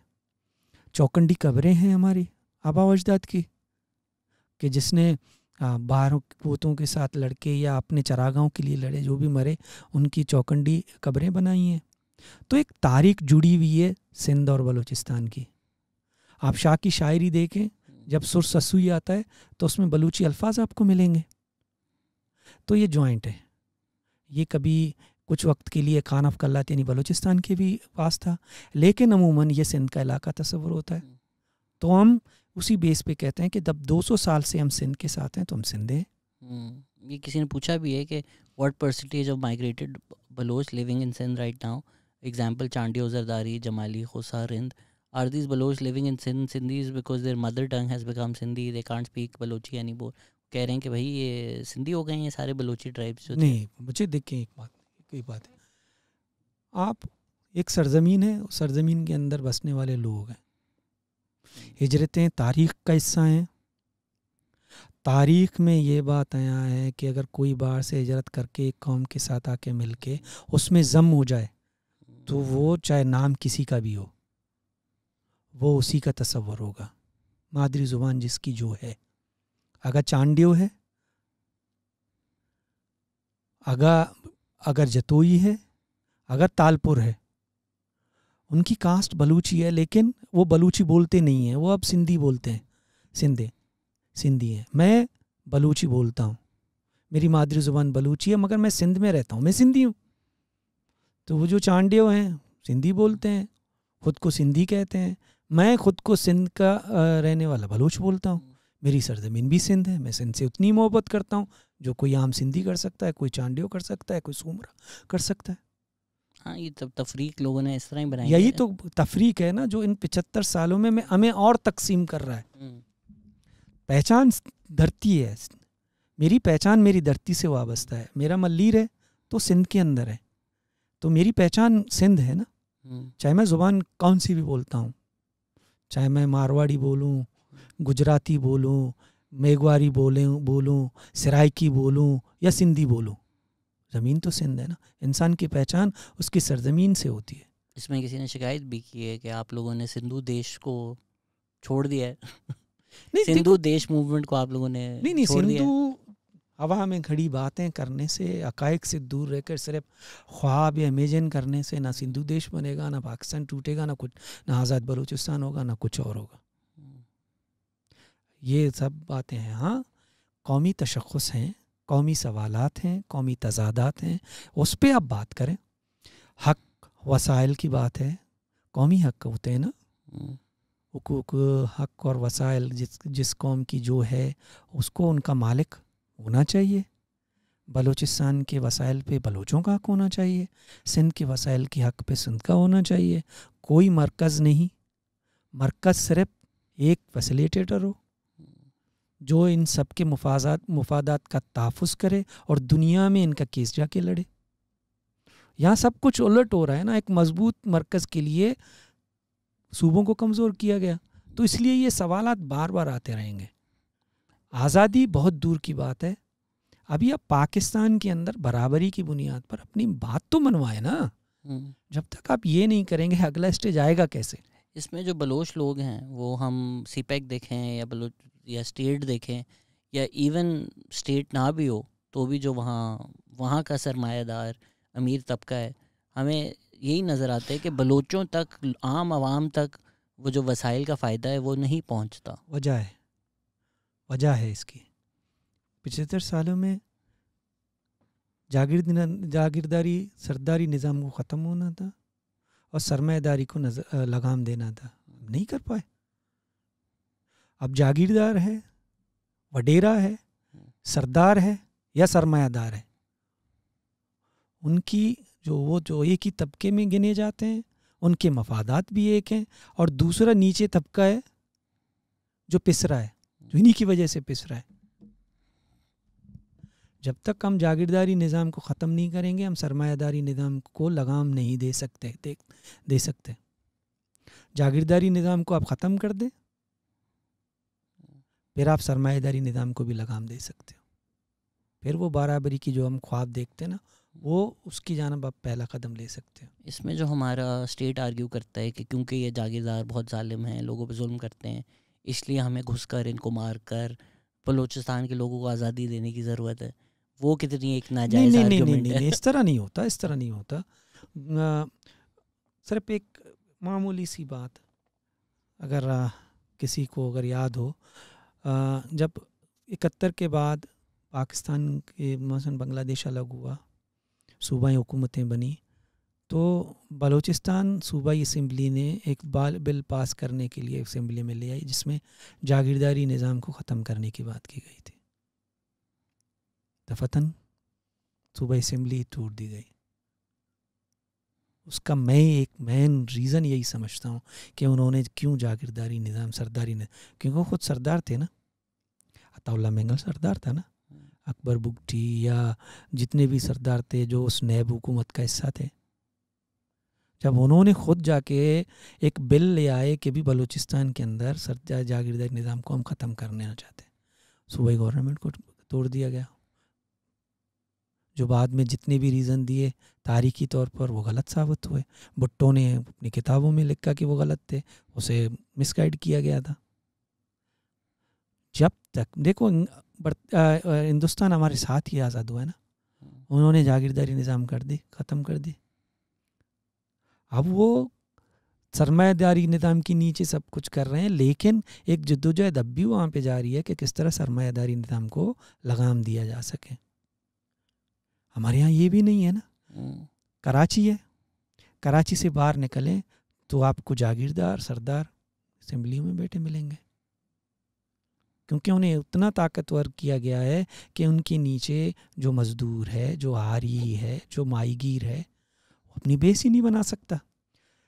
और पॉलिटिकल सिस्टम आपने इतना हैवी बनाया हुआ है कि बगैर सरमाया क्या पॉलिटिक्स नहीं कर सकते। अब एक हारी,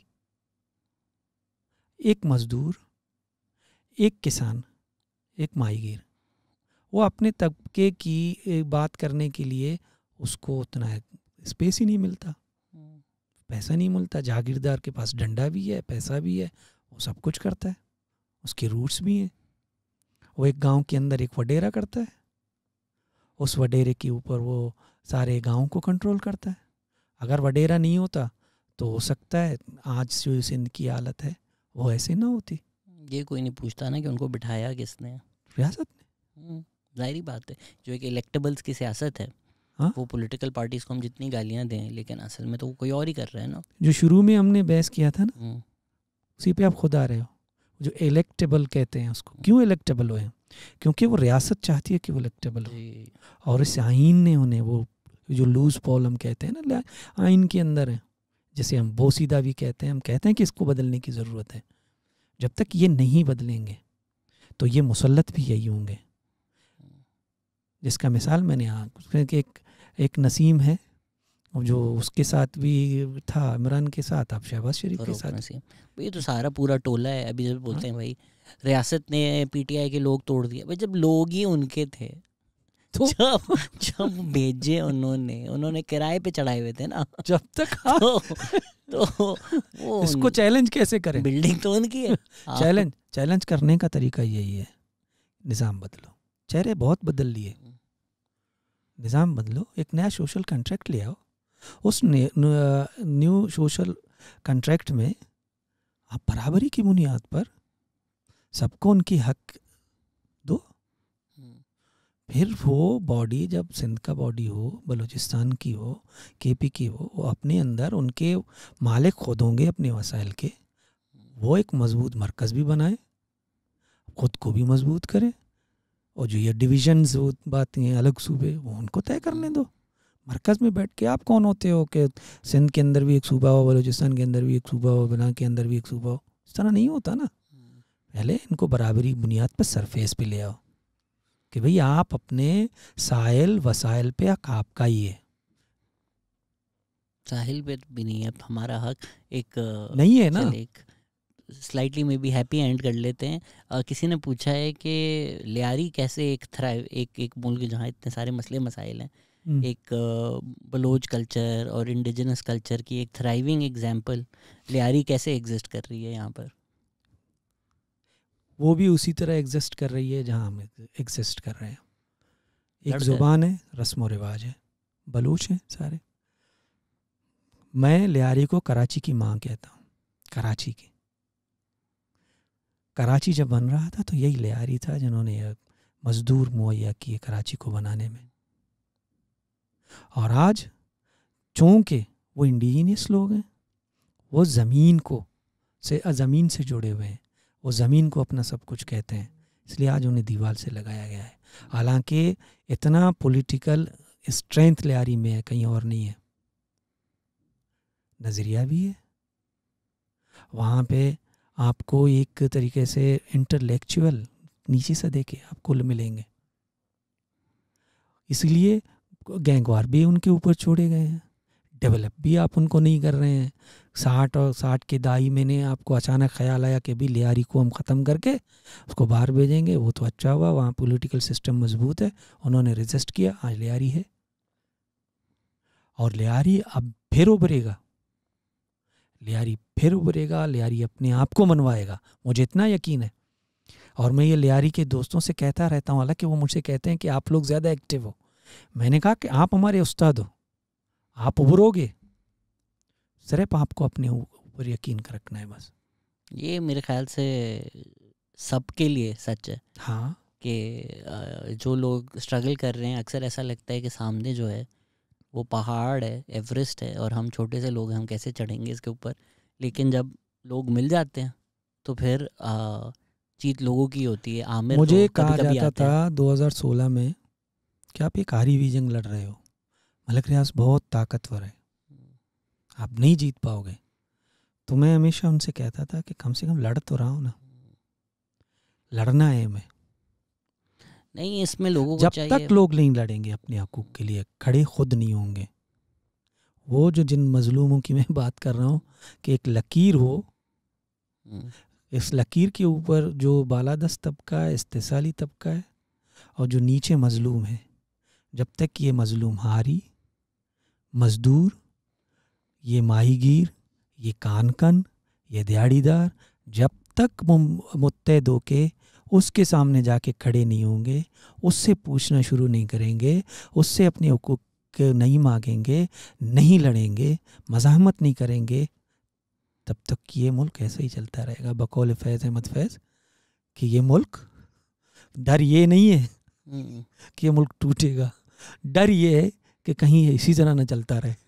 आप जैसे लोग हैं सर जिसकी वजह से थोड़ा बहुत अच्छी चीज़ें बच गई हैं। अक्सर जो हमारा एक एलीट तबका है जिसके यहाँ शायद खाली है कमरा, ये भी किसी को उन्होंने किराए पे दे दिया है इसका प्लॉट, वो जो कहती है ना आवाम को डंडा चाहिए, आवाम को तो किलो वाले डंडे दो, असल में तो आवाम ही है जिन्होंने थोड़ी बहुत जंग लड़ के एक जितनी भी हमारे पास आज़ादी है वो रह गई है, वरना आमिर और सरमायादार। मेरे पास आपके पास वक्त होता तो मैं आपको एक बेहतरीन एग्जांपल देता। एग्जांपल ये है कि MRD की एक तहरीक थी, पूरी किताब उस पर, डिक्टेटर के खिलाफ पूरी किताब उसके ऊपर अच्छा। है, हम इस पे पूरी की पूरी पॉडकास्ट कर चुके हैं। उसमें एक छोटी सी बात मज़ाहमत हुई, वहाँ पे भी होगी कि सिंध के अंदर बहुत मज़ाहमत हुई शाहबंदर के अंदर, वहाँ पे लोगों को फांसियाँ हुई। आप मुआवजा करके देखो, MRD तहरीक में जितनी भी आगही थी लोगों के पास कि लोग लड़े, लोग मरे, 88 से लेकर आज तक इस दिन रियासत ने क्या किया, उस सोच को मार दिया, मज़ाहमती सोच को मार दिया। आज शाहबंदर के अंदर में गया कुछ भी नहीं है, आज डेल्टा मुकम्मल तबाह है जो सबसे ज़्यादा मज़ाहमत का मरकज़ था, क्योंकि अपने उस तरीके से सोच को मार दिया। हम कोशिश कर रहे हैं कि वो फिर सोच ज़िंदा हो, लोग फिर मज़ाहमत करें हर उस बुराई के खिलाफ जो हमारी जड़ें काट रहा है। और इसमें सर हम जो आपकी मदद कर सकते हैं, वी आर ऑलवेज अवेलेबल। जो भी पॉडकास्टर्स, कंटेंट क्रिएटर्स, मीडिया वाले जा के बहरिया टाउन में सलाम ठोकते हैं, प्लॉटों की भीखें मांगते हैं, आवाम के साथ खड़े हों। हो सकता है कभी आप गलत हों, कभी आप सही हों, लेकिन जो लोग गलत नहीं होती, मतलब कभी कभी जो मीडिया वाले हैं वो बहुत गलत होते हैं, तो वो गलत हो सकते हैं। आवाम के साथ खड़े हों, ये आप लोगों का काम है। पैसे वैसे लेकर वो मत करें जो जिन चीज़ों ने पाकिस्तान को बर्बाद किया। Thank you so much sir. Thank you आपका थैंक यू कि आपने मुझे बुलाया। और मेरी ये जो हम 8 साल से ये कोशिश कर रहे हैं कि हम जो कर रहे हैं हम किस लिए कर रहे हैं वो कराची के लोगों को पता चले। आपके इस पॉडकास्ट के ज़रिए अगर कुछ लोगों को अवेयरनेस मिलेगी, उनको पता चलेगा कि क्या हो रहा है, तो ये मेरे लिए खुशी की बात। नहीं, कराची के जो सारे बाकी पॉडकास्टर्स हैं, हफीज़ बलोच साहब को बुलाएं, मेरे से नंबर ले लें, मैं नंबर लीक कर दूंगा सबको। ये बातें होना बहुत ज़रूरी है। वहीं पे आ जाए, ज़मीन पे आके देख लें कि हम किस ज़मीन के लिए लड़ रहे हैं। If anybody is interested, anybody has the capabilities कि हम जाकर व्लॉग्स वहाँ बना सकें, मेरा फुल सपोर्ट है। कांटेक्ट करें, चल के भी बनाते हैं। Thank you so much sir. Thank you.